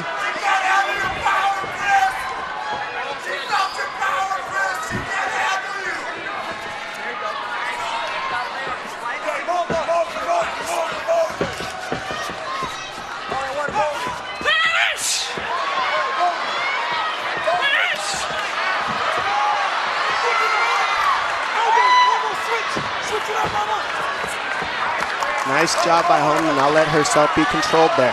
There's not a lot of women that have been able to do that either. Stop Cyborg from putting him on the fence and keeping him there. Holm's been able to do that well. Cyborg with the power and the pressure is just too much right now so far though. Good kick to the body by Cyborg. Another thing that's happening in these exchanges when Holly jumps in for punches, she just got tagged there. She just got wobbled. Yep. She's in trouble. Cyborg with a flurry at the end of the round. What I was saying is that in these exchanges, when Holly runs into punch, she's got her head down and she's catching Cyborg with headbutts. Probably 2 rounds to 1, Marlon, right? Keep the aggression. She's getting tired. Getting bigger. Okay, how you feeling? All right, here's the deal. Almost too much movement, all right? A little more fresh. I need Mowgli. I need Mowgli once in a while, all right? Hard Christians and Mowgli. You got it? I like the leg kicks. Forget about the head kick right now. Right, breathe it. Let's break her down a little bit. Put her against the fence. There's a takedowns there. Well, watch when she circles. Just you gotta hit her with that right hand. As soon as she steps to your right hand, hit her. And you want to put them together too. Straight right to the left hook. And the left straight to the left hook. Straight to the left hook. There's a nasty knee to the body by Cyborg off the clinch. And there's a right hand on the jaw and another knee. And there's a brutal right hand that really stung Holly. 6th consecutive 5-round fight for Holly Holm. And for Cris Cyborg, this is already the 2nd longest fight of her pro career. 4th round of a possible 5. And after that 3rd round, we didn't see Holly Holm get one clinch position to slow down the strikes of Cyborg that round. And now we're seeing Cyborg start to read the game plan, read the techniques of Holm. She's read the left straight, she's read the way that Holly's circling, and now Holm needs to switch up her game plan a little bit, use some different tools, because Cyborg has countered all the tools she showed so far. There's a good step off with the right leg, the outside, and then the left hand. Then left hand, left high kick, left inside kick by Holm. Early on, Holm is doing what Winklejohn wanted her to do with less of that motion. I'd like to see her circle away from the power side of Cyborg for just a round. Just get away from the right hand. That's what she's been eating the most of, that and knees. And that's what she's circling towards. She got countered there again with that right hand. Cyborg is doing a great job of staying in the pocket. See Holly try to attempt to pivot in there and beat the lead leg of Cyborg on the weak side, but it's just not her comfort zone to go to the right. Good kick to the body there by Cyborg as she changes distance.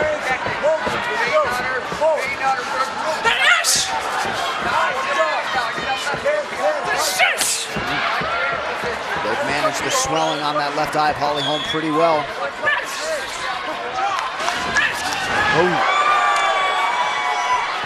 Look at the accuracy for Cris Cyborg on those distance strikes, nearly 50%. And it's, that kick's gotten closer and closer every round, ladies and gentlemen.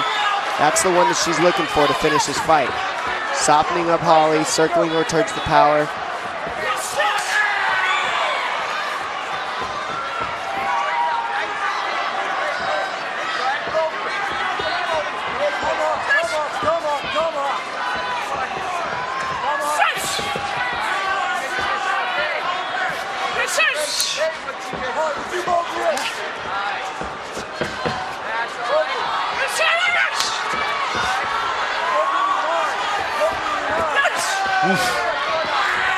There's a lot of speed and power to those Cyborg kicks.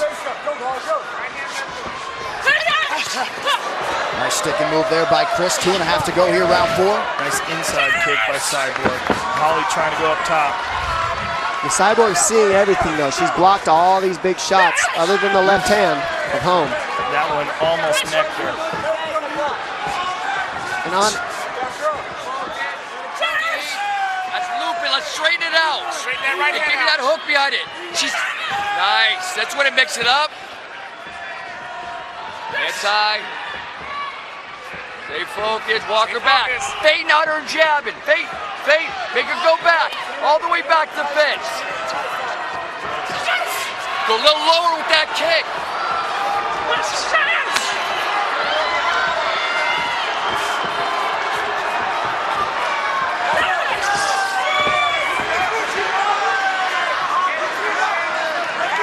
Back to the fence right in front of our broadcast position here. One underhook for Holm. And what we're seeing Holm do is block the other underhook of Cyborg with that left arm so that she can't get pummeled. That's what you're seeing Holm do there. And Cyborg said, I've had enough of this. Yeah, she's turning her up. Very aggressive now with a minute to go. No denying the conditioning of these two elite combat sports athletes. And Cyborg stays so calm though. You've got to give credit to that. Holm is a tough person to deal with, tough style to catch.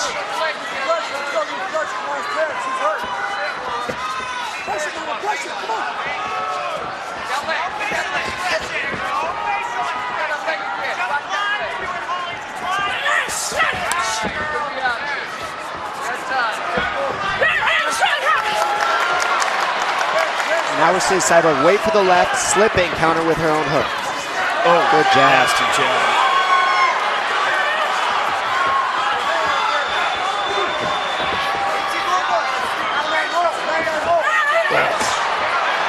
Now Cyborg's starting to tire in with that jab. Then we'll see the right hand land a little bit better. Oh. Good hook by Cyborg. Cyborg's reading that kick very well. She knows it's coming. She knows the strikes that are coming right now. She's seeing what Holly's throwing very well. 20 minutes down, 5 to go.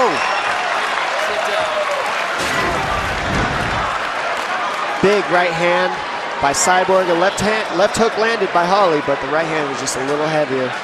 The jab really started to land in this 4th round. It's just the power difference. It's just so obvious. And this is somebody who moved up a weight class to fight, though. Let's not forget that. I mean, you got to give Holly credit. Not a lot of people want to fight Cyborg, much less come up to a weight class that isn't her own. It's a tough fight. Let's make it your fight. It's a very good fight. It's a 5th round. Well, Holly's done that all throughout her boxing. Control with that jab and the leg That's why she's one of the best in the world. With the right Even hand, now, and then through everything, it's taking challenges. 10 miles run. Last round. She's gonna come hard. You know what you want. Right hand. Hell of a fight, girl. Let's go. Nice side move. Let's go. That's good. Holly Holm met Mike Winklejohn when she was 17 years old. Here she is at 36, trying to spring the improbable upset tonight and turn in a strong 5th and final round here against Cris Cyborg. She is already the first to extend Cris Cyborg to a 5th round.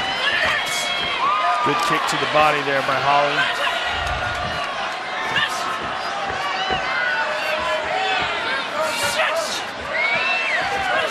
To Cyborg's credit, she's kept her composure and showed no sign of fatigue. Hey, watch those fingers. Watch those fingers. When was the last time you saw Cyborg go the distance? Yeah. So that tells you, just the real patience she has, because nobody's taking her this far and she's not getting frustrated. She's staying composed. Well, it was 10 years ago. It was 2008 when women fought 3-minute rounds. Nice inside leg kick. And again. Good read on the elbow by Holm. Just missed.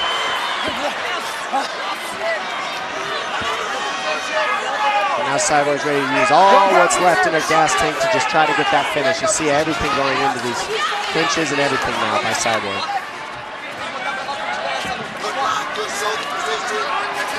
Nice job in the clinch by Holm. And that's really underrated by her, I think. I mean, we saw her use it against Ronda, and now we're seeing her use it against Cyborg. They're doing good things in this over-under clinch. Cyborg's just too powerful right now so far. Whoa.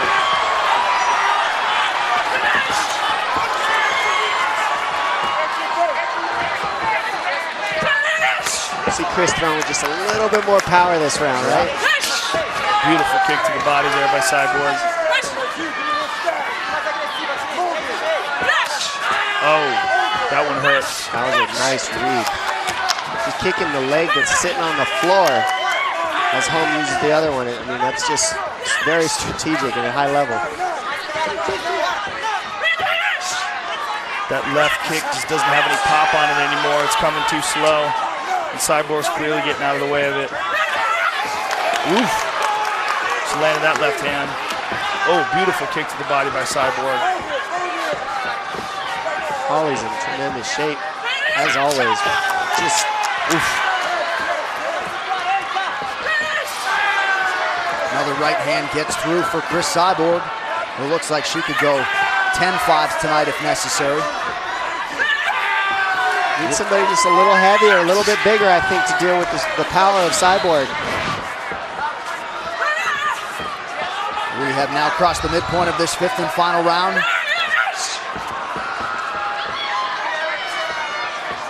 The real question for Cyborg, if she wins this fight, is who's next. Right. Because who's going to want any of this. I think she would like a fight with Megan Anderson, who she was initially scheduled to fight before she eventually fought Tanya Ebinger. And Anderson is a legitimate 145-pound fighter. Right. She's a big woman. And she wanted this fight very badly as well. Perhaps Amanda Nunes factors into that mix.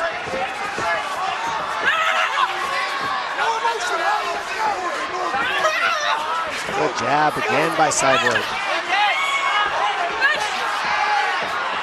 You see her do some specific things. She's not just Cyborg, not just throwing the same stuff. She's got teep kicks every now and then she'll switch to a jab, then she'll go to the low kicks.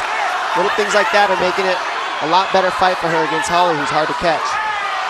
Holm still mustering up some offense here down the stretch. Oh, very nice combo by Cyborg to just eat a couple and then keep winging. She trains year-round, never any time off, even on vacation, and you can see the results tonight. Just over a minute now to go to decide this one. Nice left by Holly. Again, just not quite enough on it.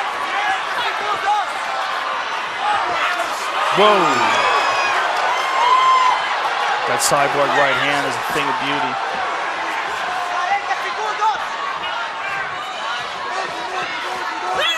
Oof, and there it is again, and the left behind it as well. Holly landed the left of her arms.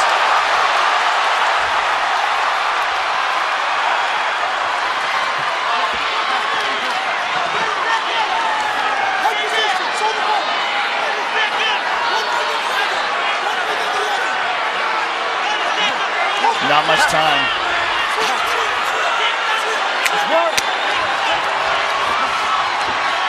Holm thought maybe briefly about a takedown. Cyborg reverses, lands a knee, now another one to the body.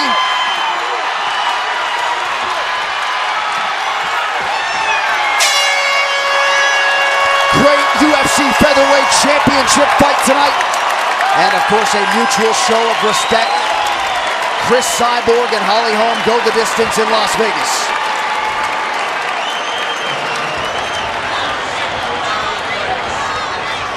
This fight replay is brought to you by Budweiser. This Bud's for you. There's a big right early in the fight by Chris Cyborg. There's another one.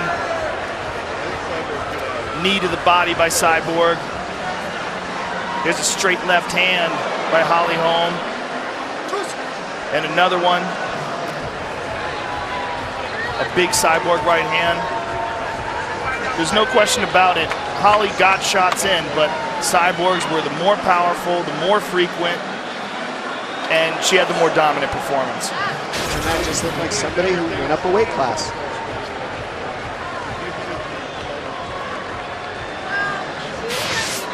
All right, some of the numbers from this one. Total strikes landed. And you see Chris Cyborg outlanding Holly Holm in every round. Some significant strikes at the end of round 4 from Holly Holm. Her corner got a little bit excited with that activity. But Chris Cyborg proving once again tonight to be the class of this 145-pound division. And there is Holly Holm. Perhaps a little look of disappointment on her face, but nothing to hang her head about after that effort tonight against the seemingly unbeatable UFC Women's Featherweight Champion, Chris Cyborg.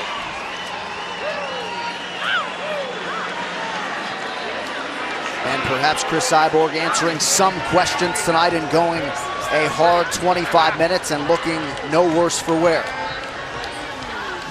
The official decision is brought to you by Metro PCS, who brings you closer than ever to the UFC on a fast, nationwide 4G LTE network. One final time tonight, here is Bruce Buffer. Ladies and gentlemen, after 5 rounds, we go to the judges' scorecards for a decision. The judges score the contest 49-46, 48-47, and 48-47 for the winner by unanimous decision, and still the undisputed UFC featherweight champion of the world, Chris Cyborg.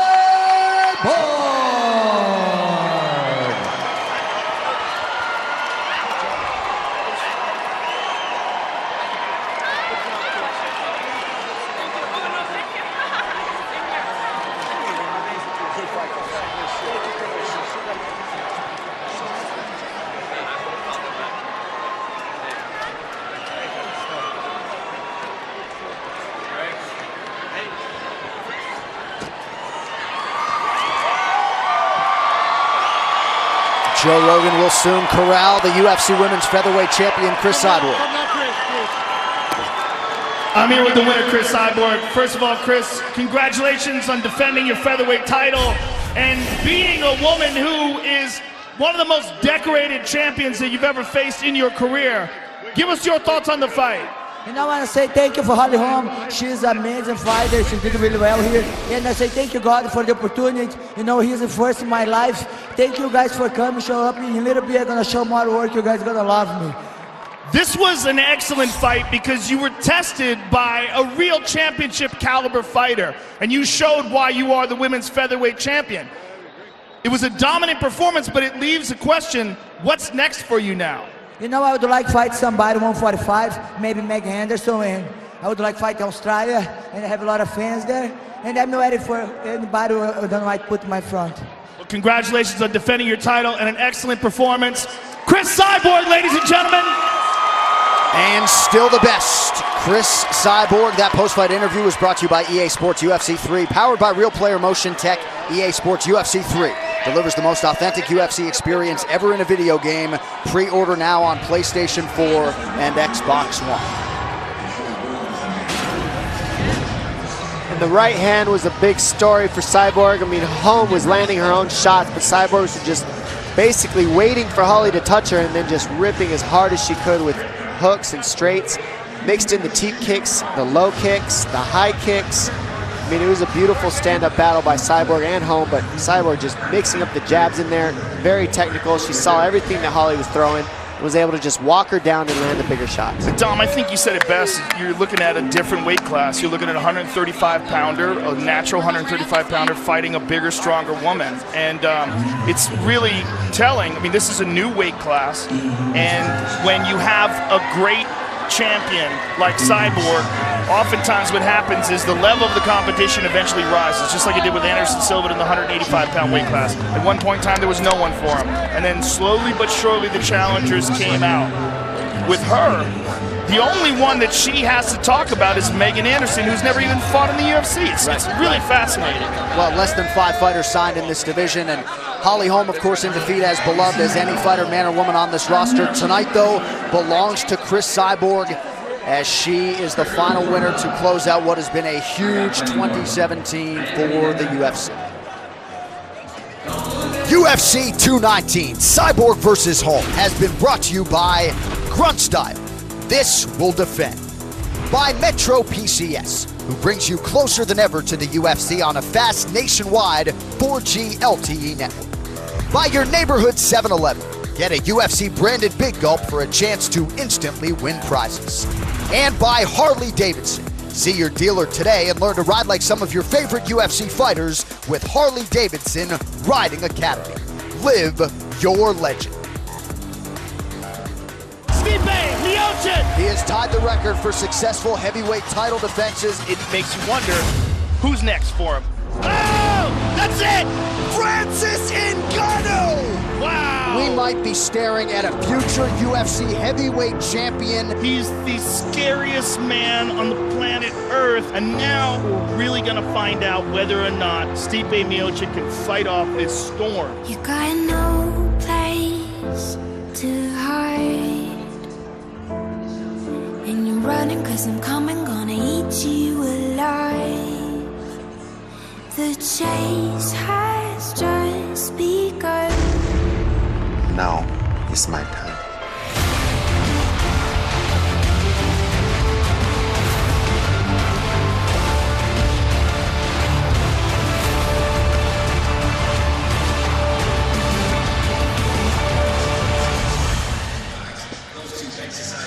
All right, so the focus shifts to Boston, Massachusetts, UFC 220 in 3 short weeks. But putting a bow on UFC 219, just a dominant performance from Chris Cyborg, who deserves to headline these big shows, Joe, and certainly put on an epic performance, I thought, tonight. Most certainly. She was challenged, and she went 5 solid rounds against a real world championship caliber fighter in Holly Holm. And she dominated her. She dominated her with power, but also with skill, with technique, with strategy. She threw some excellent kicks to the body that slowed Holm down. She hit her with some brutal right hands like that one there. I mean, and she never showed any sign of fatigue. It was an excellent, excellent performance. and for Chris Cyborg, the biggest name of her professional mixed martial arts career. I mean, this is a weight class they made for her because there's not a lot of women that carry the size the way she does and utilize it that way. We had to bring somebody who was the top in the top contender at 135 and throw her in there, and you know, that was an awesome fight. It went the distance. She definitely challenged Cyborg, but now she made Cyborg better. That's the thing you got to remember. Now she's come up with an answer to a riddle that hasn't really been solved too well. Right. And that's a real thing. All right, huge effort from Chris Cyborg here tonight, but I got to think when you crack a mic on your podcast next week, the first guy you're going to be talking about is Khabib Nurmagomedov. He's a monster. I mean, he's a very, very unusual human being. The way he's able to dominate world-class fighters like that, when he gets a hold of them, it's literally like they're 3 or 4 weight classes lower than him. It's unbelievable. His strength, his grappling ability, his technique, his ferocity, his ability to impose his will and just overwhelm these fighters. I mean, there's no one like him. And Khabib versus anyone in Russia for the title would be insane. It would be insane. And I know Conor's talked about fighting in Russia.